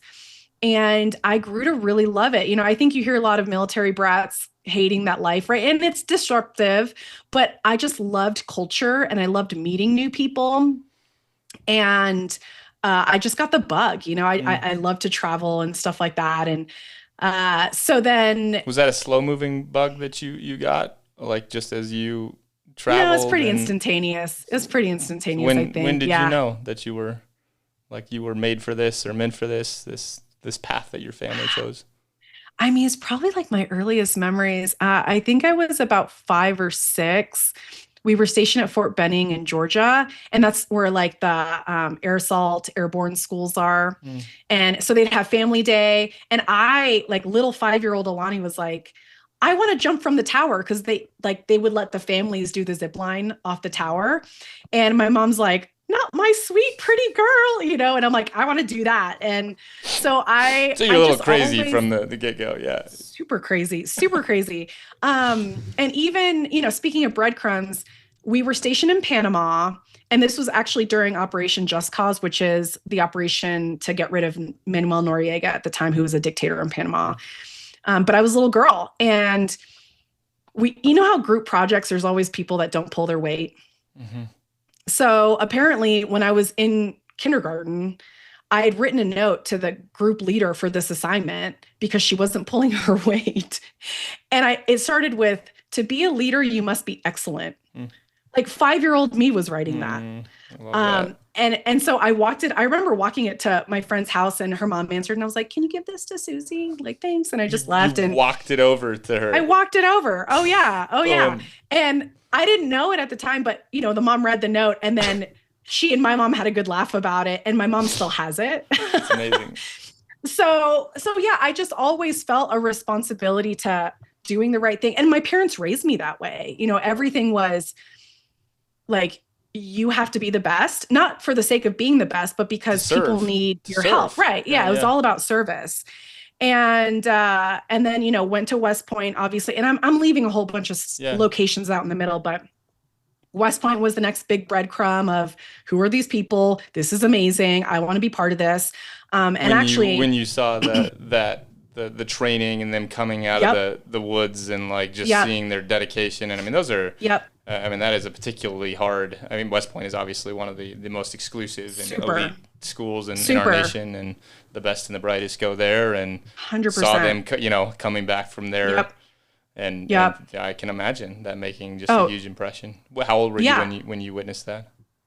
I was about 10 years old when that happened, and actually, this deepening sense of leadership and purpose. All right, before we go on, I have to tell my favorite story about my wife. It's one of my favorite stories about my wife, because Kylie is also just a strong, incredible woman. I just have this deep respect for not only my wife, but just strong women who are standing up right now. I'm really tired of men in general. I'm almost tired of myself. We're just doing such a bad job right now that I'm just a little over it. I'm just joking. But anyway, when Kylie was maybe 4 or 5 or something like that, and we found this, it was also preserved in like the collection of the things that survived her childhood. And she was asked like, what's your favorite part about school? And everybody, recess, lunch, right? My wife wrote tests. She wrote tests at 5 years old. That's her favorite part. And she's a utterly brilliant physician, and so has lived that out to its fullest, but she really liked taking tests. Oh my gosh. Okay, well, now I'm curious, what was it about the test that she liked? Boy, I'd have to ask her. I think performance and pressure, and I mean she just has some fire in her, and she's so just intellectual, and she's probably really good at them, right? So getting the highest grade. So good. Yeah, I remember. So good. She once she submitted a paper, and the professor gave her extra credit, even though he'd never given anybody extra credit in his life. So that is my wife. She's phenomenal. She's incredible. Yeah. Like and just so much respect for the strong women who we are dependent on, and my wife is one of those. She's a physician, she cares for people when they're sick and does it at the highest level. And okay, so we're 10, there's West Point, and then your journey keeps going forward. Yes.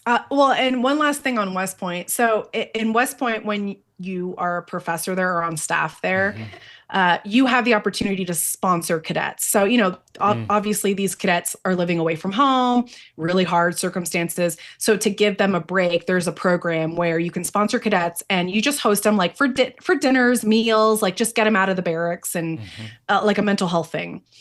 And so we sponsored, I don't know, gosh, probably 20, 25 cadets. So I spent those years being around the best leaders that Mm. the Army has to offer.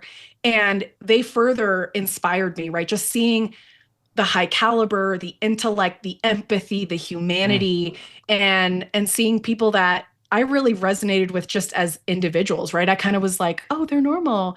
Like I could do what they do, right? Mm-hmm. And I'm still in touch with many of them today.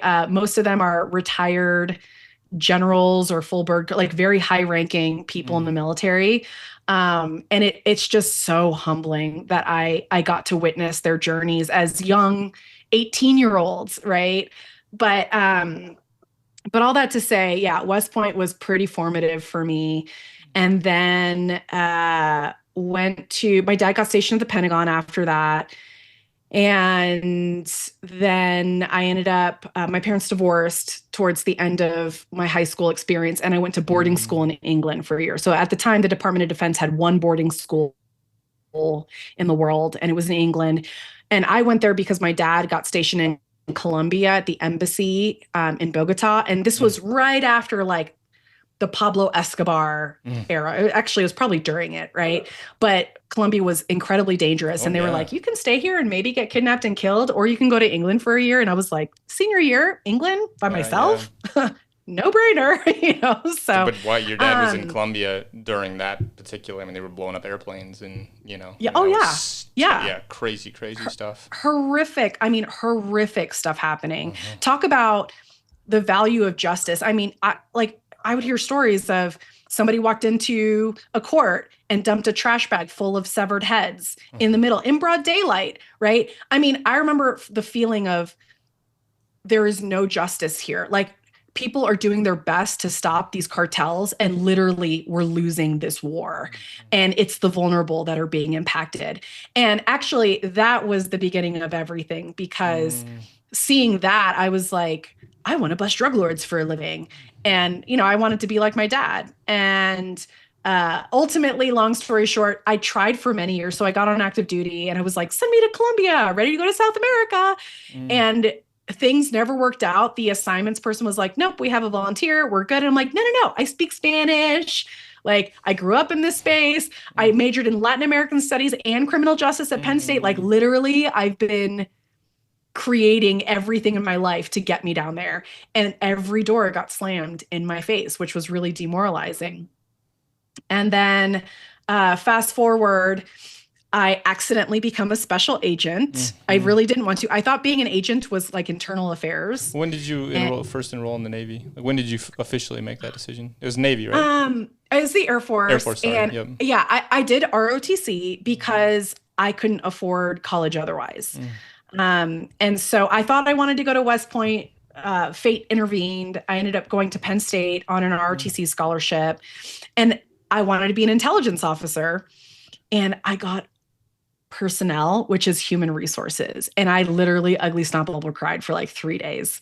Um, and, in hindsight, I'm so thankful it happened that way because intelligence has been, first of all, intelligence work is not what I wanted to do. What I actually wanted was counterintelligence, but I didn't know it at the time. Mm. And the intelligence career field has been so undermanned since before 9/11 that they are not releasing anybody to become any other career field.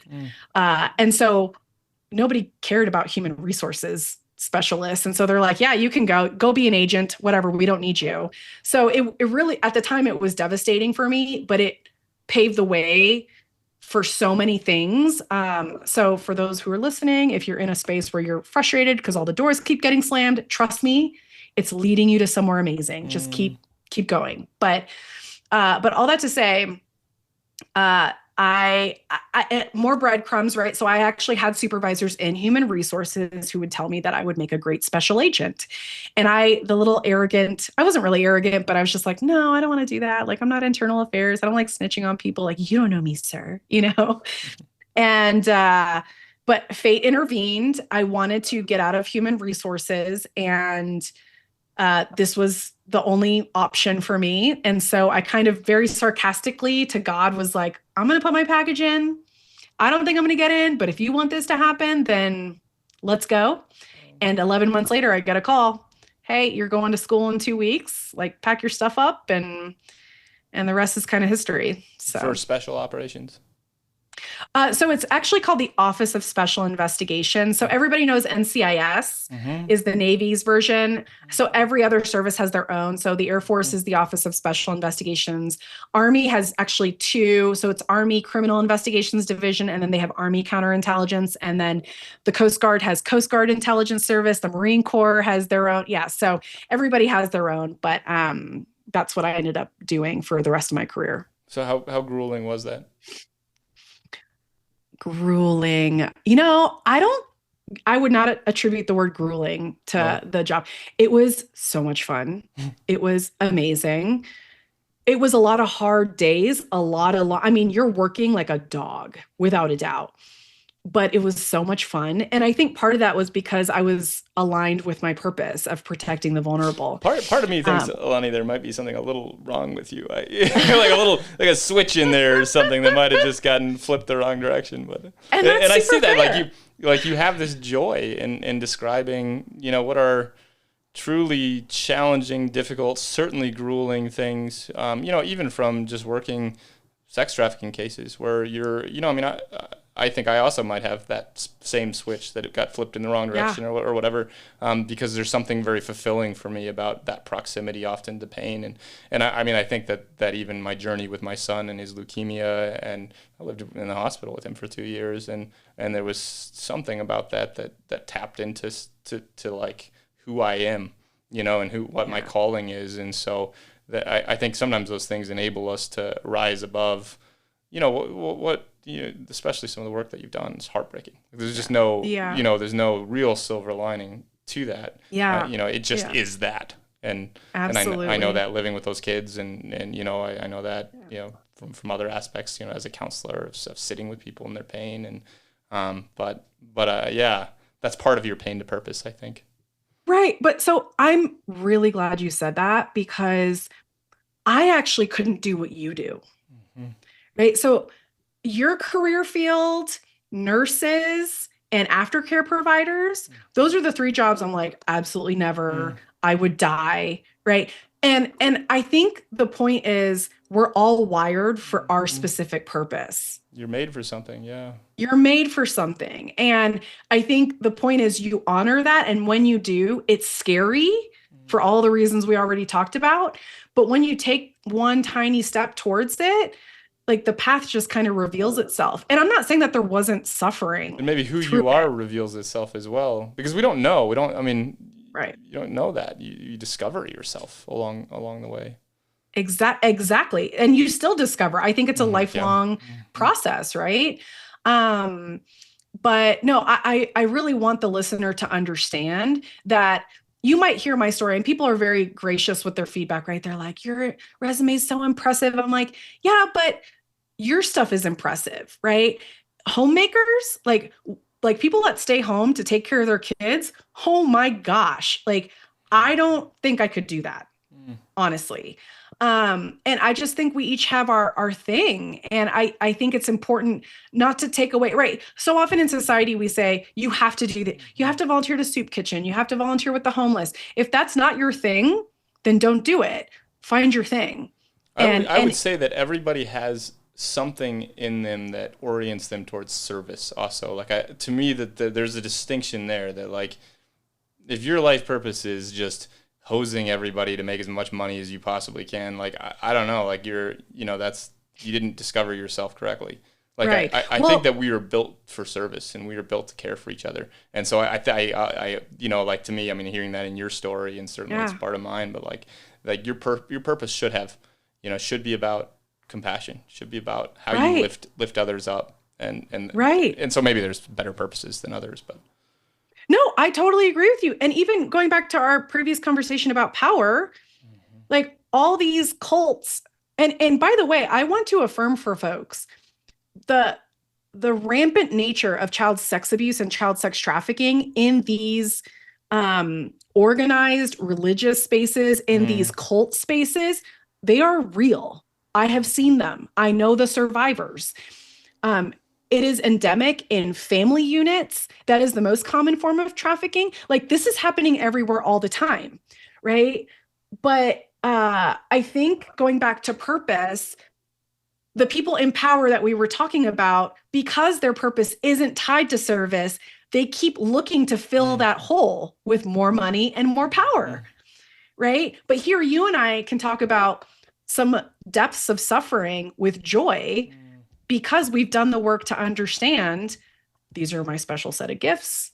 This is who I think I want to offer it to. And you try something. If it doesn't work, you pivot until you find that thing that you're meant to do, right? I love that. So, I love that idea of if your purpose is out of alignment with maybe lifting people up or some sense of generosity or compassion, then it's a purpose that drives something that's insatiable, and that's why it's never enough. It's never enough power. It's never enough money. It's never like and whereas when you find somebody whose purpose is aligned with lifting up the vulnerable, like you just see like there's a contentment.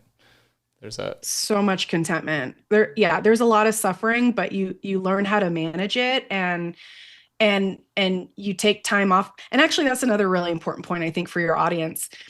Service so often is touted as you have to sacrifice everything. And if you're called to that, then do it. But the dark side of imposter syndrome too is that you will serve to prove that you matter, and you will deplete yourself to burnout, and you will blow your career up if you do it that way.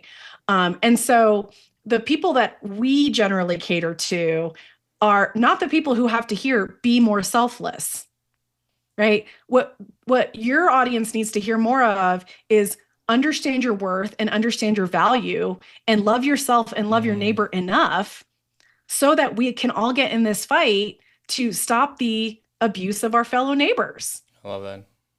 Yeah, I love that.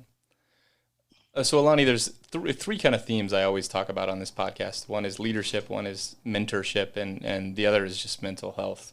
And so I'd like to, and I know also too, I wanted to ask you, I know there was you had a couple of Jonah moments, right, where you were called into areas of service where it was like, oh, I don't know, I don't want to do that, and those turned out to be areas where you found profound fulfillment. So I want to kind of circle around at least those three things as we kind of talk about how you developed your sense of purpose and your sense of leadership, and who were your mentors, who were. I love this question. So many mentors along the way. Obviously my parents first and foremost, and it might be easy to attribute where I am to my dad, but it was actually my mom that had the most influence on me. She was always the one who was telling me that I really had to focus on being excellent and living in integrity, and teaching me those values and refining those character traits in me. And I like my parents, I'm so thankful they're my parents, and I love them so much.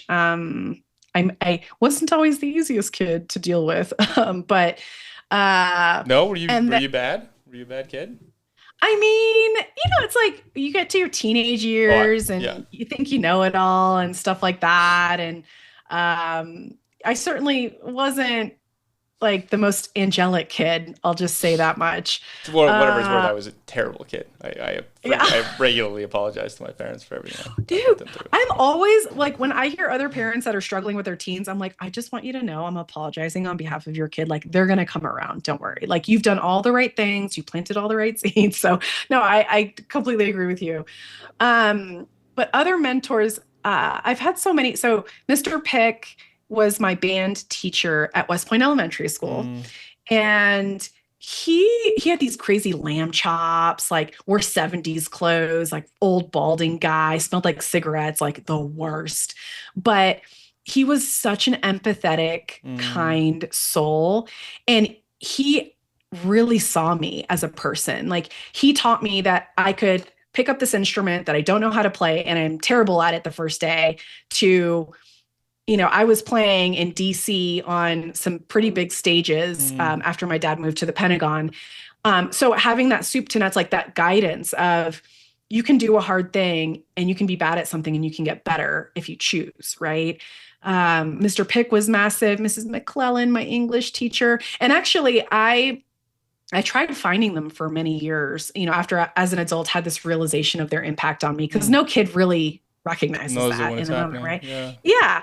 And I tried, like, I'm messaging the schools. I'm like, can you find Mr. Pig? Here's his picture. And like, never found him. Mm. But anytime I'd run into an educator, I'd always be like, I just want you to know you're having an impact, even if you don't know right now, like you're amazing. And there were more than a couple educators that kind of had a cry moment because maybe they needed to hear that day. But that's what I try to share to honor the memory of those Mm. mentors of mine. So And then in the off military, chance that they listen to this, maybe they stumble across it, what would you say to them? I would say thank you so much for seeing little Alani, who felt so insignificant and Mm. ignored in the world, and showing me that I had value. Yeah, they were I amazing. thought that was the to be seen that they saw you. Yeah, they just, it wasn't about fixing. It wasn't like, oh, Alani, you did bad in this. Like you have to, like, we're very achievement focused in the West, Mm. but it very much was kind of life is to be played, right? And I mean, the band metaphor is so appropriate because you don't win at band, right? Like the point is you play for the sake of playing because it's an expressive thing Mm. and you do it by yourself or you do it with other people and then you collaborate and what beautiful music can you make together, Mm. right? So yeah, man, that was deep. I just had that, you just like brought that realization. Because I actually view a lot of my work in that same way now that we're talking about it. It's so you talked about finite games earlier. There's a book called The Infinite Game by Simon Sinek. Mm. And he talks about the world usually will do binary games, right? Mm-hmm. So I have to win on the football field. I have Zero to sum. win with the job promotion, whatever. But when you evolve to an infinite game, right? So infinite games aren't meant to be won or lost, they're meant to be played. Mm. So in the anti-child exploitation space, I can't win that game because it's an unwinnable game, Mm. right? I'm never going to stop abusers from abusing. But the point is to play the game as long as I can. Mm-hmm. Infinite games are not limited to a finite number of players on each team. You can pick the number of players you want on your team and you can enter or exit as many people as you want, right? So as I'm playing the game, I identify who the best people are for the teams and we acquire new folks along the way, right? But the point is we're creating the solution the community needs. So all that to say, And so often you can harmonize disparate pieces and people that, and they can come around a mission in this, like an orchestrated, musical symphony, right? And you can exactly. do some beautiful things together. That is exactly what it is. And when I think about the beauty, I used to focus on the operations results when I was younger, but the older I got, the more, despite the busyness of the ops and the pressure, I would always take 90 seconds to kind of look around and take a picture to be like, I created this. Like Mm. there are 100 people here because I offered to create a space so people could seek justice on behalf of kids. Yeah. And all these people are sacrificing their time and they love their communities and they want to be part of the solution. And oh my gosh, I did this, right? It was just is crazy. I mean, it still makes me, it's pinch me kind of Mm. living, um, but yeah, so all that to say, it is about how well do I want to play the game of life? Not for me, but because I was created to love other people, Mm. So yeah. Well, so same question. What would you say to your mom and dad? Oh my gosh. Uh,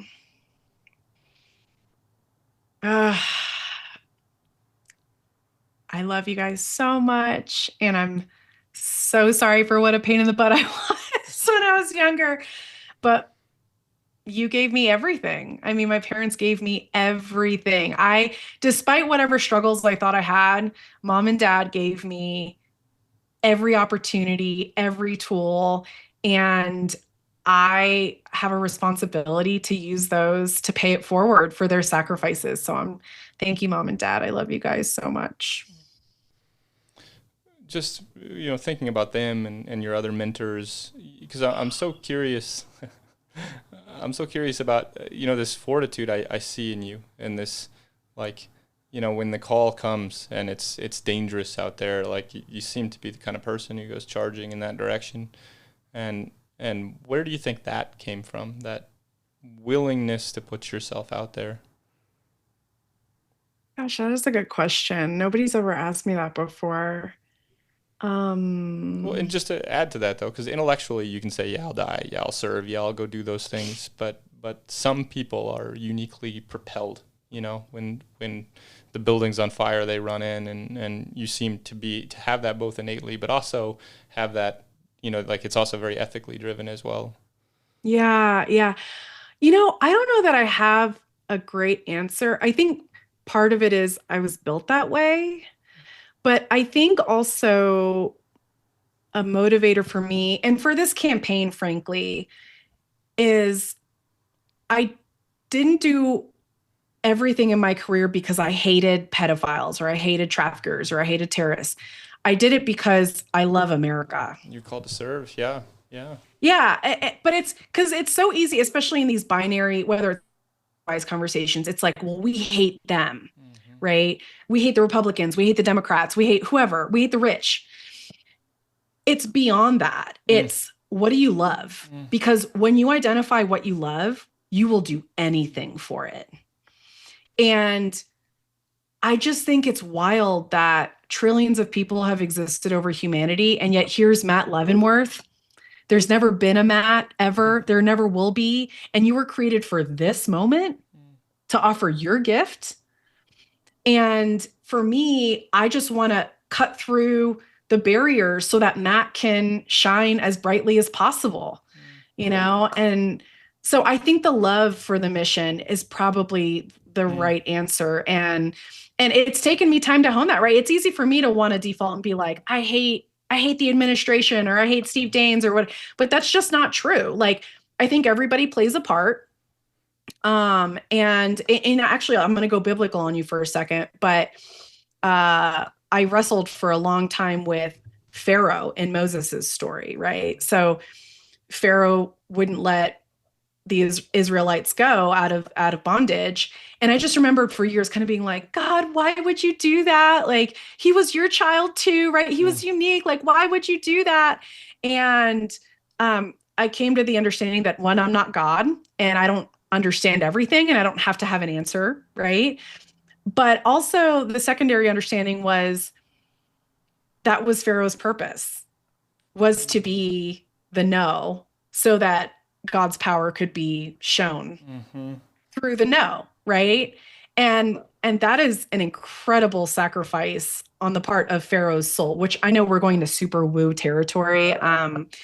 But the point is, translating it to my life and my why now, it's even the antagonists in our stories have a purpose.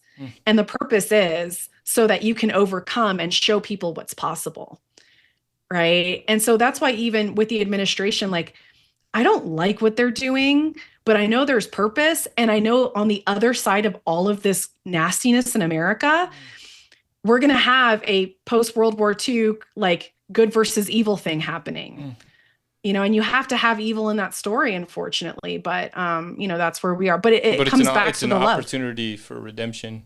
Yeah, well, so exactly. Those were kind of the two big questions, and then I want to make sure we talk about your campaign a little bit as well. Sure. But one was the question of faith and how that has oriented you, because I know that's a huge part of why you do what you do. How that's a source of strength, like what your faith means to you.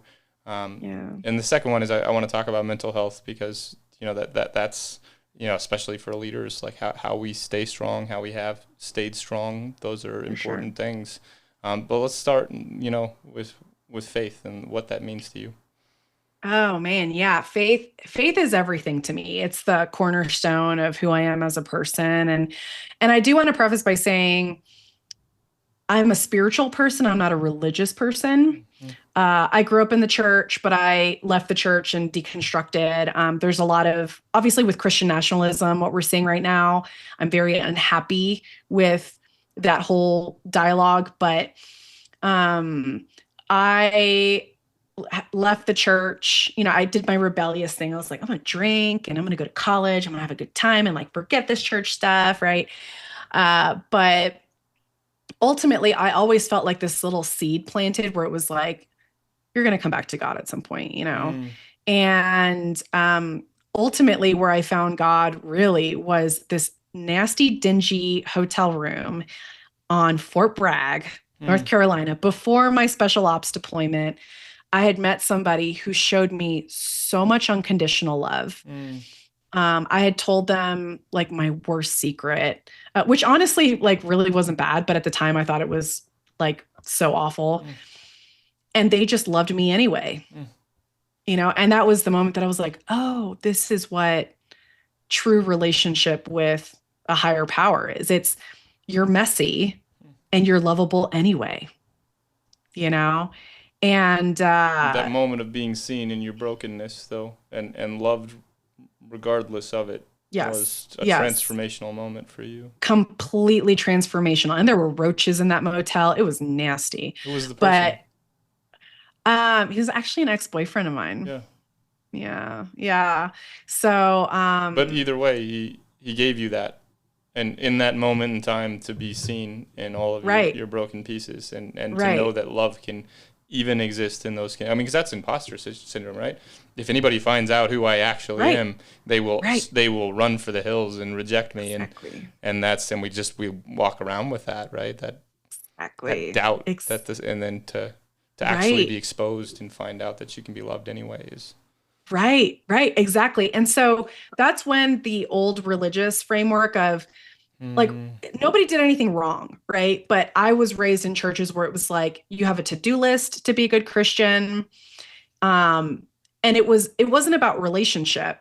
Again, well-intended, but I just felt othered in the church, right? Because I'm like, I feel like something's missing, and we weren't talking about relationship in the church, in all the churches I went to growing up, because it was all over the world, right?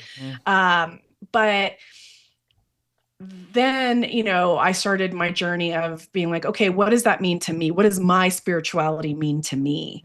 And it started with humanity, right? It was, I have a soul, you have a soul. And I made a decision that I believe that all souls were kind of connected and that there was some higher power. That was my choice, right? I'm not saying other people have to believe that, but I once heard Father Richard Rohr on a podcast talk about faith is the opposite of certainty, right? Which is obvious. It's obvious, but that one blew my world open, because I was like, what? Like, this is so true, because you don't have evidence that God exists, right? But you have to make a choice whether you want to believe that God exists or not. And frankly, I had seen too many instances of like kind of like not supernatural things, but just kind of weird things happening in my life.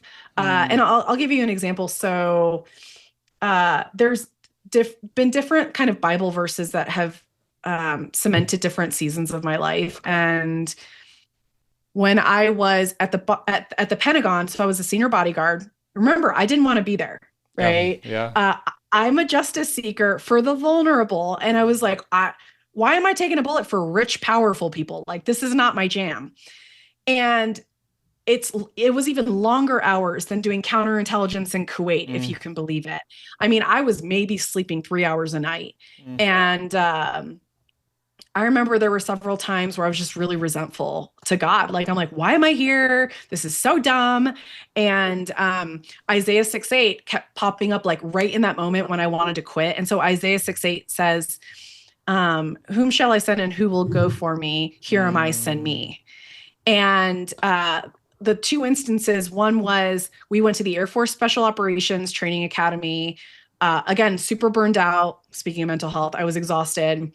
And I could just feel God was like, do you trust me? Right. And I was like, fine, I trust you. Like I'm a fiery person. Right. And we walk into this training hall and this verse is there.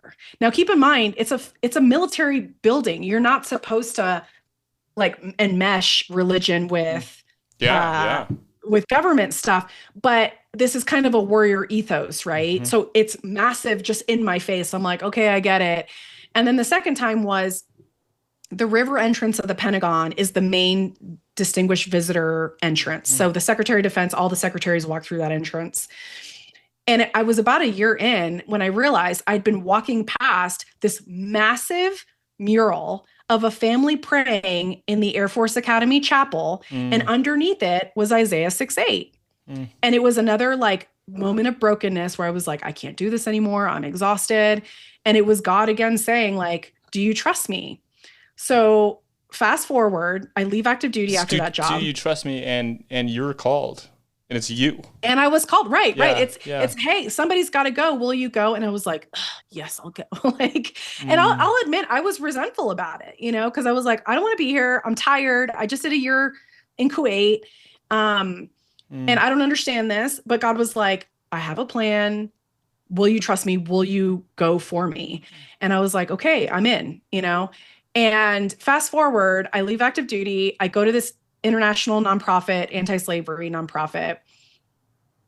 Like 3 months after I get hired, my boss calls me into his office. He was the former NCIS director. He was the vice president of investigations for this massive international organization. Amazing, amazing human. And he says, hey, some of our staff and a client at our Kenya office were murdered by the Kenyan National Police. You're one of 2 bodyguard trained people in the entire organization. Would you go to Kenya and do protection missions to and from court for this international high profile corruption case? By the way, one of the police officers is still at large that was responsible for the murders. We don't even know their identity. We're a nonprofit, so you get no badge, no gun, no authority. Wow. We don't have budget for a bulletproof vest. Will you go? And I was like, hell yes. I was like, but in that moment, I was like, that was all preparation for me to protect these people who were truly going after corrupt government officials that operate with impunity against those seeking justice. I was like, oh yes, I'm here to protect them. Right. So I've had a lot of moments like that where it's like, just there's no other way to explain it other than some kind of divine hand over my life. And I know that story because I listened to your podcast, which is fantastic as well. And the Humble Warrior, right? Humble Warrior podcast. Yeah. So anybody listening, please check that out. It's so good. But you told that story, and this is like literally like there are people testifying, this horrible corruption and abuse, and it was law enforcement who had really committed these crimes, and so.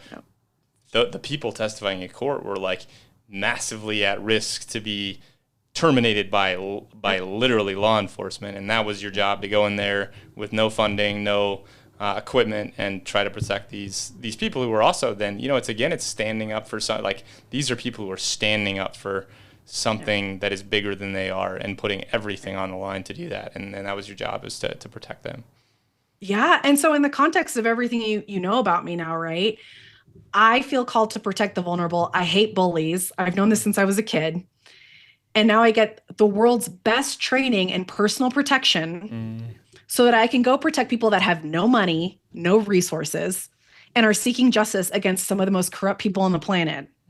Like, I mean, it still like blows my mind, and it's been 10 years. It feels like that was a recognition of your calling, or like it was, one of those moments of convergence and intersection. Yeah. What you were made, what God put you on this planet for was. Yep. Yeah. I could literally see every job I ever had, how it led me there. And that moment, I was like, I'm sorry, God, for whining. And I was like, I won't fight you again. That actually turned out not to be true. Of course, I had my Jonah moments since then. But that was when I was like, oh, like everything has a purpose, and I'm here for it, you know?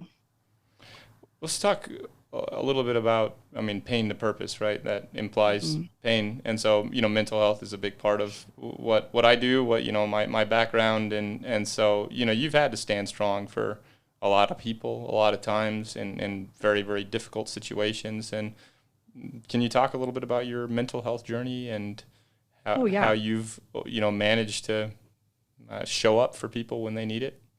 Yeah, yeah, no, totally happy to. And I know this is a very taboo subject for a lot of people, but with your job and us being able to have these conversations, I appreciate the question because we do really need to break down the Mhm. walls around mental health and the stigma of asking for help. But and this is funny because when people talk about, well, what dirt do you have on your life? I'm like, oh, I've already put it all out there. It's in my book, it's in my podcast. Like, I talk about this stuff openly, but yeah, mental health, obviously, massive problem in law enforcement and the Mhm. military. I am diagnosed PTSD, generalized anxiety disorder, depression. I have night terrors. Alcohol and child exploitation cases do not mix. So I actually haven't had a drink in almost 4 years because I had to learn the hard way that it's not conducive, and it's built into our community, right? It's work hard, play hard. I'm not saying alcohol is not a bad thing. It's just for me, I had to not do that Mhm. anymore. Or maybe I as a coping skill for, I mean, 'cause alcohol is a coping skill. Like for that level of Absolutely. darkness that you were living inside of, if that's a coping skill, and that's a really dangerous one to have. Super dangerous one, and we would do it together, right? The teams, like, it's just ritual. Like, you finish an op, you go out for some greasy food at 2 a.m. and you have a bunch of beers, and you numb out the pain of the horrific stuff you saw that day or that weekend. And so yeah, it became a pattern, unfortunately, that I had to do a lot of work to undo, and I had mentors and support in that space. And I will never go back, man. I'm just so thankful for that journey. I'm also thankful to that version of me that was so willing to give it all for the mission, and I just didn't have the tools to manage with the struggles of, and not just looking at child sex abuse material, having conversations with, because I've done thousands of undercover chats with pedophiles and traffickers, dealing with the cases, dealing with the politics, dealing with corrupt politicians or corrupt government officials that want to stop you from doing what you do. Yes, it's a thing. But ultimately, kind of the other thing I mentioned, that folks burn out at 2 years. If I can keep them 2 years, it's a miracle. And so I would burn out. I had phases of burning out, and then I'd get out for a little bit and then get called back into it. And the last time I left, I was in a really dark hole for a couple of years. Mm. A lot of therapy. I got EMDR, which is an amazing tool. I get a lot of support from the VA, and I am so thankful for those resources. Again, a testament to how much the American people love their military and their law enforcement. Um, and I just, this last time, actually, I thought I'd kind of like, I overdid it. I mean, I really was in a really awful mental space. And frankly, I thought that I lost out on that time. I wanted to heal so bad so I could get back to the work. But something told me I had to sit in that pit for a while, and I had to really undo a lot of stuff, right? So I finally had to let go of um the behavior of trying to demonstrate that I was valuable by doing work. Mm. Right? That was my imposter syndrome. Like, I feel like I don't matter because people tell me I don't matter. So if I work and I can Achieve prove more. myself, right, then people will value me. And I finally had to let that go and be like, no, I'm valued because I'm a Mm. human that exists, right? Like, um, but I'm so thankful for that time. And There's a Bible verse, I want to say it's Hosea, that says, I will restore what the locusts have eaten. Mm. And that one presented to me closer to the end of that healing journey of, it's like, you think that you lost all this time. Time is a man-made construct. I'm going to restore everything you thought you lost and then some. And I think that's ultimately one of the things that brought me to the campaign is, Alani, you can't burn yourself out, because if you're out of the fight, you're not good to anybody. Right. And so I think for the mental health portion of the conversation, that's something that I had to learn. And that's something that I teach to other justice seekers now too. It's, hey, you're compassionate, you're empathetic, you love, you will pour yourself out empty. And that's kind of the ultimate struggle for a justice seeker is there's so much injustice that you could completely burn yourself to a crisp. And, there's still evil happening throughout the world. But I've learned much better how to pace myself. Even with the campaign, I have to prioritize, like my self-care is the number one thing, because this is a long game that we're playing. I mean, it doesn't stop at the campaign.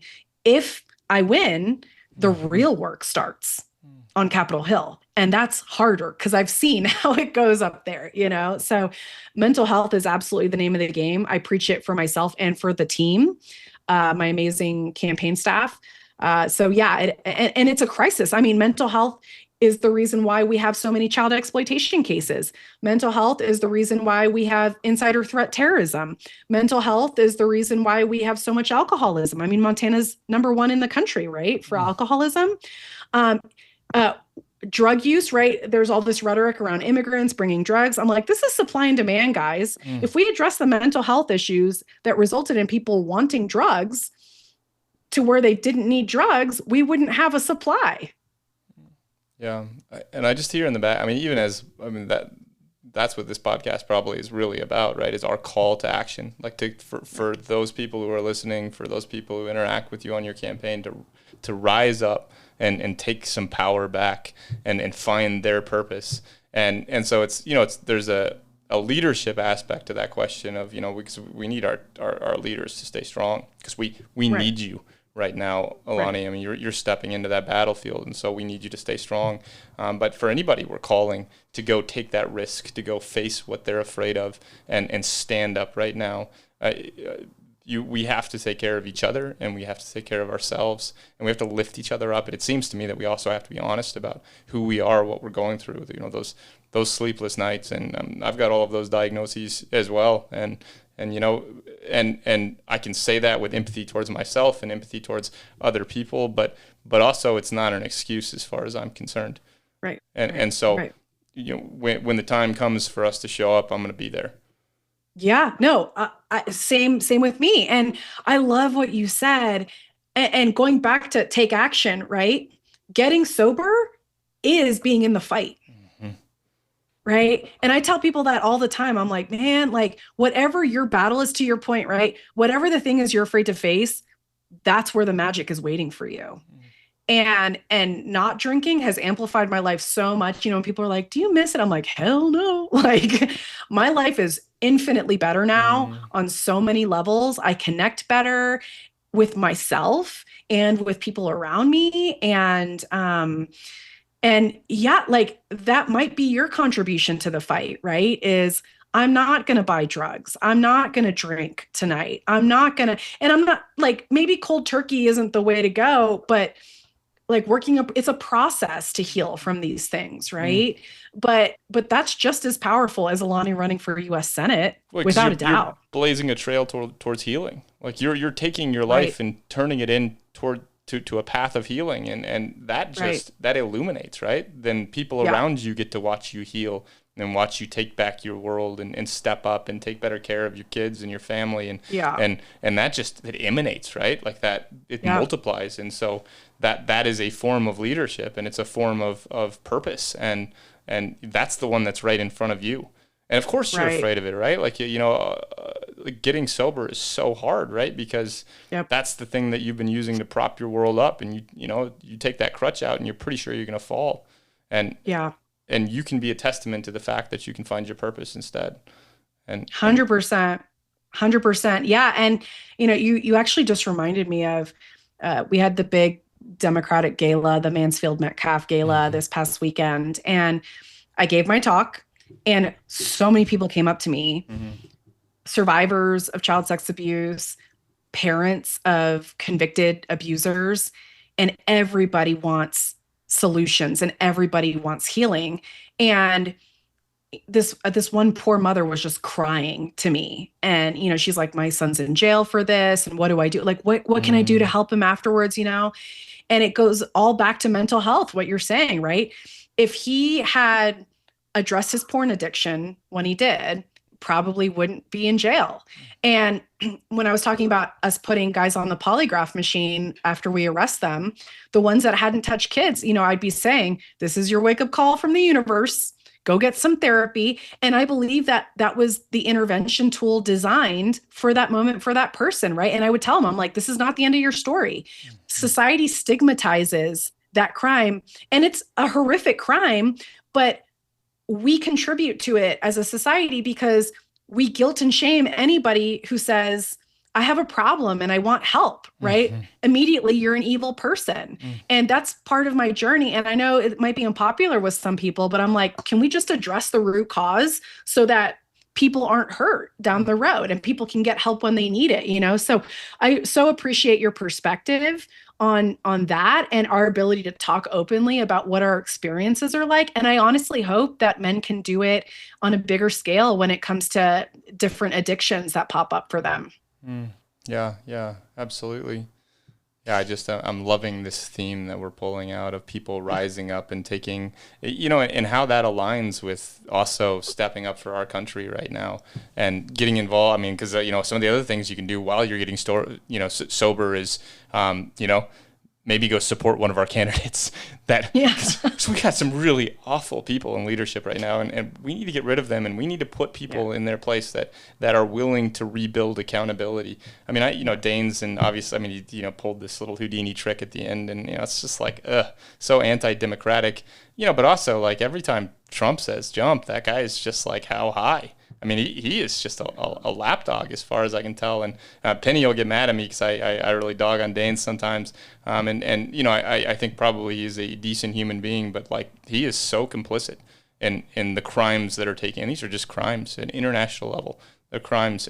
So we can do a couple things at once. We can support our candidates who are standing up right now in our country's moment of need, and then also take some power back in our own lives. And so this is a call to action in a lot of different directions. And so I want to talk about your campaign, and wanted to maybe share a couple of things just briefly, and then just let you kind of talk about what your campaign life is like and what you're running for, and I think we can kind of end there. But two things. One is Senator Mike Yakowicz. He's a state senator here in Billings, and he's just one of my best friends, one of my mentors, and him and I have been talking about some legislation that can be passed. This is state legislation, but apparently there's a mechanism where if you can require porn producers to check people's ages, then they'll just pull out, right? So like if you mandate by law that they have to verify your age before you can access their website, then because they can't do that, and it's so much of a liability on their end. So they're just like Pornhub and all of these massive just distributors, they'll just pull out of your state.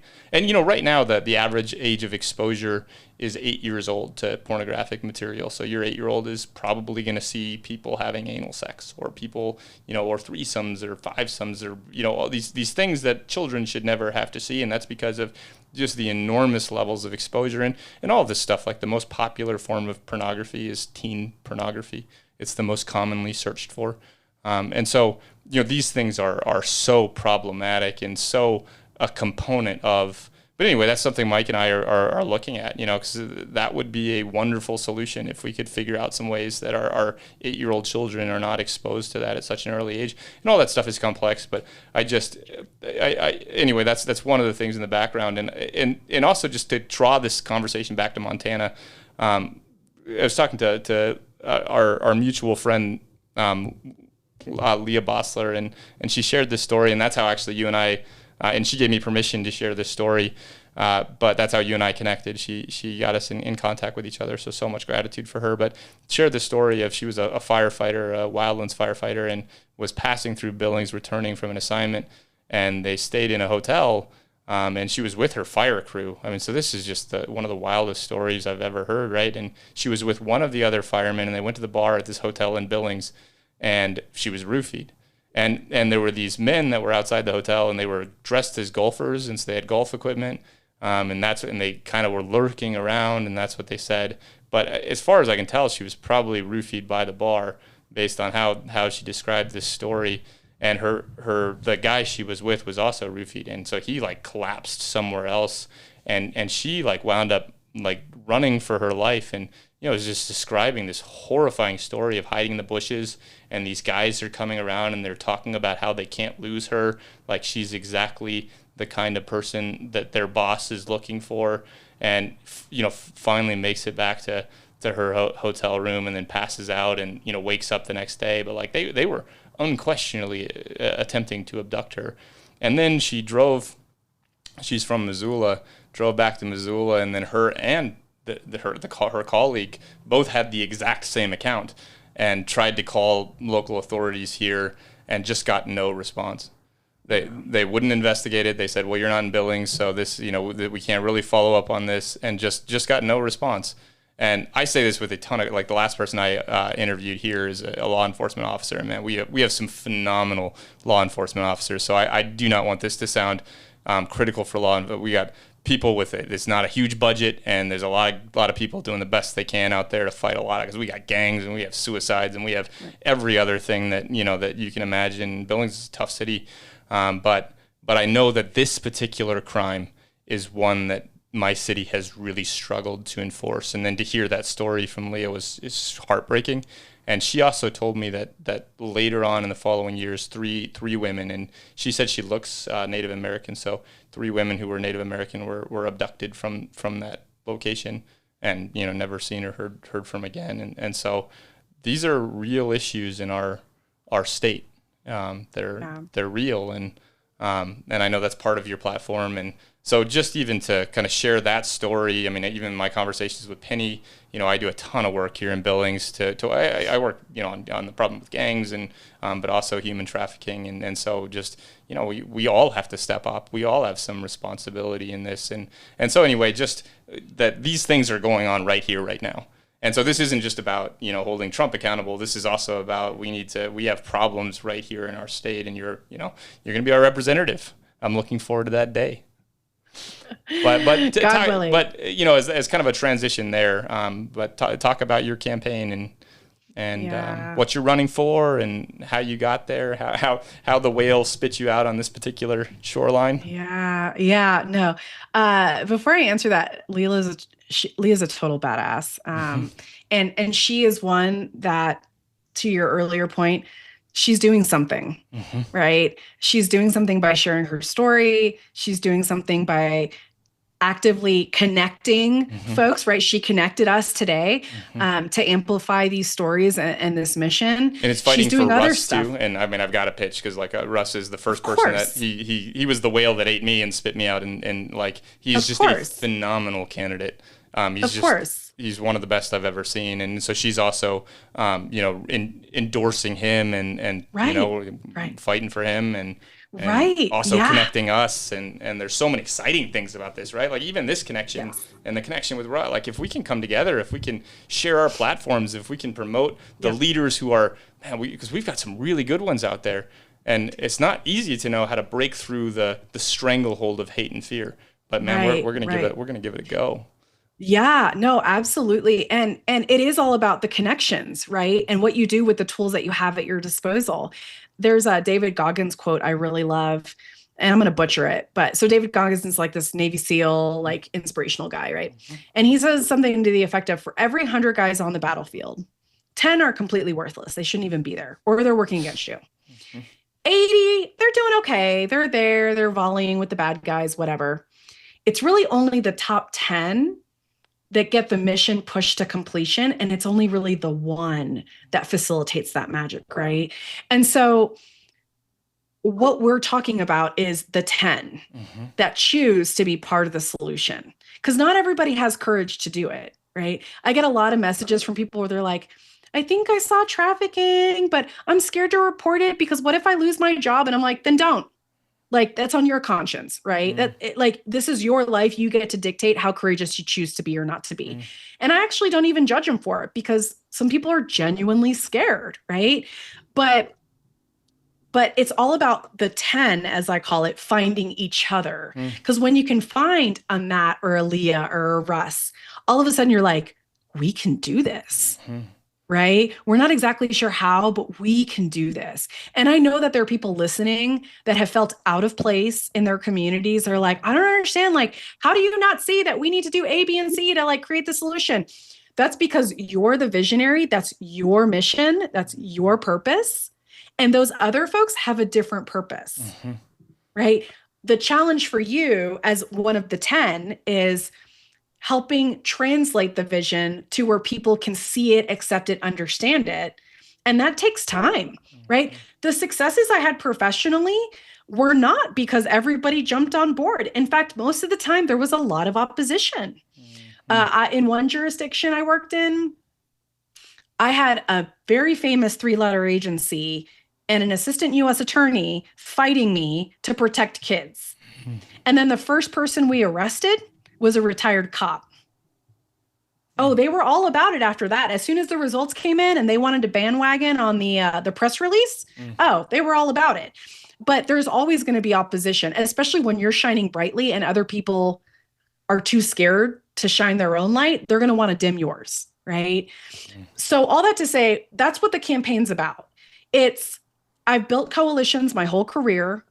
I'm so thankful for every candidate in this race, whether they're in my party or not, because they're saying, I want to be part of the solution, right? And it's just that the difference between me and them is I have results in DC and elsewhere in building these coalitions and getting the results. I have trusted relationships with people that I would bet my life on, frankly. And it's really crazy, again, with the breadcrumbs. And I'll give you a great example of this, but there's a guy, I was a baby agent on the terrorism desk in Quantico. He was a baby intelligence analyst. He's now the senior intelligence analyst. I haven't talked to him in some years because we just lost touch, but somehow we got reconnected recently. And we're talking and, he's like, oh, where do you live now? Tell him I'm in Helena. He's like, I'm from Butte. And I'm just like, how did I not know? Or I must have forgotten. It was, almost 2 decades ago, right? But I'm like, oh my gosh, this guy's from Butte. And he's a Montana boy, but he's at the top of the national security field in DC, looking for a promotion, and working on Capitol Hill would be a promotion. And I'm just like, this is a no-brainer. Like, this is a good human with all the skill set. He's a Montana boy. Like, I'm just like, oh, but there's all those things happening around the campaign right now. And so if someone's listening and they feel called to be part of the campaign, please, by all means, it literally is, I'm just saying, I'm going to build this thing. Who wants to play? And what gift do you want to offer? And I will cut the red tape to create the thing that you know your community needs. But the campaign is focused on accountability, protecting the vulnerable, affordability, public lands, agriculture, and education. So those are my 6 big platform items. And it all comes back to Montana mattering. So the campaign slogan is Montana Matters, because we want every Montanan to know that they have value. And again, Montanan leadership culture is unlike any in the world. And that's what I want to take to DC. And it's just a matter of we're getting the message out, having amazing conversations like these. We have a podcast launching actually later today. It's called the Montana Matters Podcast. I have this incredible Helena native, Stella Durant. She's a college student right now. She's producing the podcast. If you like my energy, oh my gosh, this girl I have so much hope for America and our future because of young people like her. But the campaign is born out of love. Like, I really just want people to feel loved and seen and that someone's got their back. And it's up to the people of Montana to decide who they want to represent them. because of Hatch Act and UCMJ, government employees can't speak out about the administration, right? But I got a lot of notes in my inbox from people who were like, yo, come back here. Like, we're ready for you to come back so we can clean house. And these are now very high ranking people that have good hearts, that have been getting work done. It's just you don't hear about it because all you hear about is the bad stuff. Yeah. But there's a movement happening, I think, in the military and in federal government and state governments as well, where people are ready to reclaim our identity as a moral country and state and say, we're not putting up with this anymore. But it's okay. Well, you got to build it with us. You can feel that rumbling of energy, isn't it? It's there. Totally. It's like you can cut it, man. It's so thick in the air. And I'm excited for it. I think America is going to come out so much stronger. A podcast, I like back when I was hopeless in my mental health struggle, John Meacham's Hope Through History was a source of light for me. So he talks about all the historical, he's a historian, a big famous historian, but all the seasons in America's history where we almost broke as a democracy. So what we're experiencing now is not new for us. And if you go back and listen to that podcast, you will hear how we got through. And that's, we need to share these stories to the point of your whole platform so that we can encourage and inspire each other, because I have my hard moments and you have your hard moments. And that's when we support each other and we get through this garbage that's happening right now. So we can get back up there. I mean, as leaders, and be a voice of hope, because it's there. I mean, it's there. But I love that. What final thoughts on your campaign? Anything else that you want to talk about or address? Or I mean, I think I just again want to reiterate that every Montanan matters. Party politics aside, this is not about red versus blue. This is about top versus bottom. This is about evil versus good. And I'm not trying to make it like a whole like religious thing, but truly, if you are a person who, we're all flawed, we all have our things and our backgrounds, but if you care about your community and you care about your family and people around you, then you're called to serve in some capacity and you have a choice on how you want to do that. And I've been told by different political experts that, the eastern counties, for example, they're like, don't even bother. They don't move the needle. But that's not the point of the campaign. The point is every Montanan matters. So we're going to go to every corner and visit with everybody. We're mobilizing out here. You come to Billings, I'll throw you a party. Oh, I'm super stoked to come out. I mean, I love Billings. Every time I go out there, I just have the best time. But yeah, ultimately though, the power is yours, listener, on how you want your state and your country to be. Another quick data point I'll give, when people say, oh, but it's just my vote isn't really that important. There is a reason why the Tester Sheehy campaign raised $180 million. And it's not because you don't matter. Because people don't give money if it does, if it's not important, they're not going to invest that amount of money into it. They're literally trying to buy their way into office. And the only people who can stop it is you.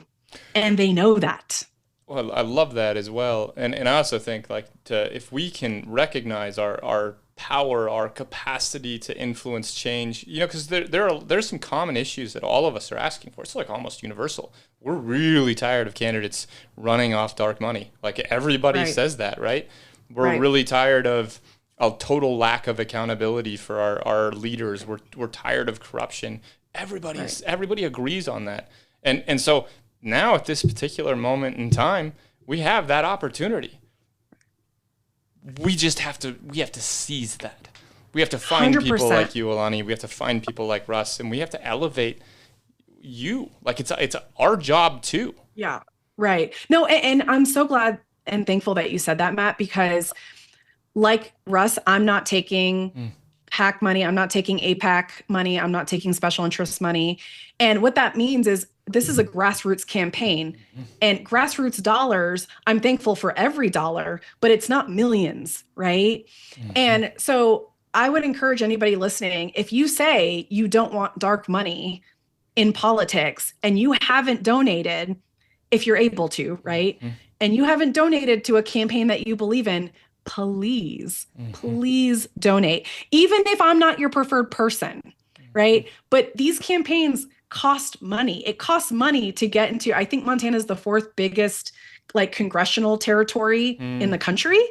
And it's difficult. It's not like Texas where you got highways everywhere. Like we have passes that might be snowed over, and it's hard to get around the state, especially in the wintertime. But the point is, I will admit sometimes I get a little bit frustrated because people are like, oh, it's so great that you're not taking any money, and then they don't donate. And I'm like, are you hyped about it or not? Because I have to pay my staff more than anything deserve to be paid. Because they're doing incredible work too. And so I agree with you 100%. And it goes back to our responsibility, right? And I've had neighbors so kind say, I want to host a fundraiser, but it might be small. I'm like, literally every dollar I am so thankful for. But again, they have that imposter voice saying your fundraiser isn't good enough. And that's what I'm trying to say. I'm like, no, it's not even just about the fundraiser. Money is energy, and you're saying I'm willing to invest because I believe in you as a candidate. And that is powerful. So, if you're a survivor or if you're angry about what's happening with the administration, I say rage with your dollar, right? But the point is just do what you can, whatever you feel called to. If you do your part and they do their part, we're going to get through this and then some. And I really believe in the human spirit and the spirit of Montana and America. We're going to be fine because of people like you, Matt. So we make them tough out here, Alani, sure. So, and this is kind of, it's an invitation, a proposal to you, to any of our candidates who are rising up right now and trying to change how business is done. Because to me, there are just so many of these voices. And also my background work, I build coalitions, built a number of them out here. One is the Suicide Prevention Coalition. My co-chair, the chair, Sarah Music, her and I built that from, it was like 20 people when we took over. And we had a conference of like almost 300 by the time we were done. And it was about suicide prevention, and we had hard conversations. And recently we started working on mentor recruitment. So it's the mentoring work group, and we've brought all of our nonprofits, so Boys and Girls Club, Big Brothers Big Sisters, the Boy Scouts, like all of these different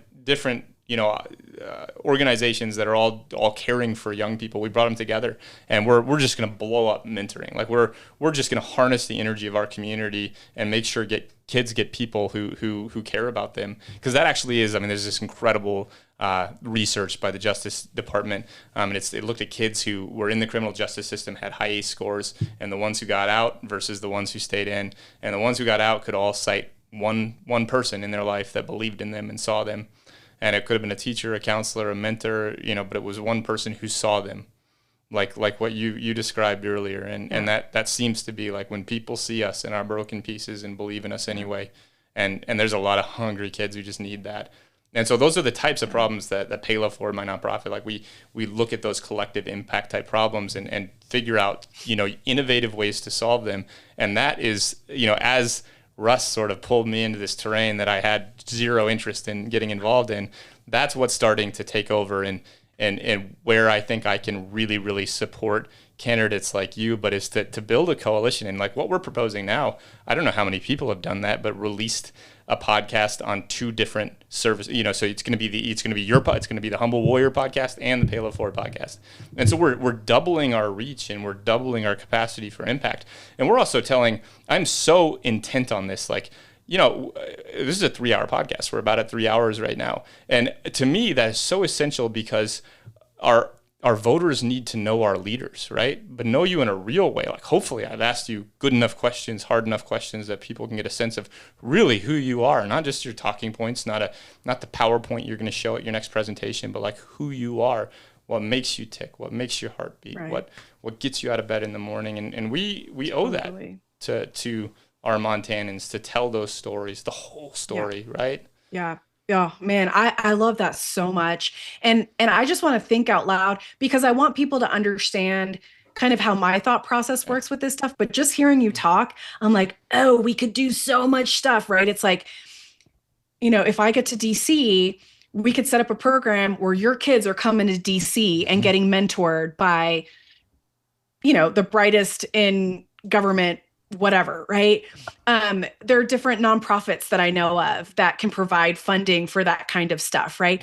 And it's funny when I talk to Montanans, our neighbors, about some of these ideas, they're like, we're allowed to do that? I'm like, yes. Not only are we allowed to do that, but one of the points of me becoming a legislator is because I know we can create whatever laws we want. We can make whatever policy we think our communities need. And I'm sure for you, your 300-person conference, that's scary, right? It's stressful. It's like, oh man, all these people are spending their time and money on us because they see the value that we bring, right? But the point is to empower people with different ideas and collaborations and coalition building like what you do. That's where the fun and the magic happens. And the hardest part is we do these things knowing that we're probably never going to see the fruit that they bear, right? So Mr. Pick never heard from Alani directly, the impact that he had on me. And when I do talks on my child exploitation work, because I want people to shift from purely intellectual to the intuitive space, I'll ask, how many of you believe that I've stopped kids from being abused? And everybody raises their hands, right? And I ask, what evidence do you have that that's true? And the answer is none. We don't have any evidence, right? And I'm like, that's what spirituality is to me. Your intuition tells you because you did X work, this is the result that you will never have data for. And that's the hard part with the mental health support, right? That we need to have those tools in the toolbox to have that strong faith to know if Matt's doing this work with these kids, the fruit's coming over here and it's going to be magnificent and I'm never going to see it. Right. And that's also why we have to encourage each other in those spaces. We got an email after an op I did. It was publicized and a survivor sent this note and they said, you don't know me, but I was recovered during an op like this 10 years ago. I was trafficked. I knew at the time the person I was talking to was an undercover, but I was too traumatized to say anything. Can you please let Detective John Smith know that I'm okay, I'm clean, I'm sober, I have a family, I have had a job, and my life is so much better because of what he did back then. And we tried to find him, but he had such a common name, like we couldn't find the records. But I show that at every operation safety briefing I have to say, this is what you're doing today, right? And we have proof of what this guy did 10 years ago. Imagine what we're doing this weekend with better tools and better personnel, right? And more numbers. So thank you, Matt, for your incredible work. And thank you so much for giving me space on this podcast to collaborate with you. And unfortunately for you, that means you're stuck with me. I was gonna warn you about the same thing. I think Russ is having his second thoughts, like, this guy's crazy. Yeah. So no, thank you. And folks, if you're listening and you're inspired, like Matt just invited me to a conversation with a mic. And I'm inspired. And so you've given me energy to continue on the campaign trail because it's hard. But Montana's worth it. Well, in my mission, I'm going to go find our authentic leaders and I'm going to give them a platform and then I'm going to connect them together and we're going to build a coalition of people who have had enough and want to take this world back. And man, I'm on a mission right now, Alani, and I know you are too. I'm stoked. Thank you so much, brother. This has been incredible. That's so fun. Thank you.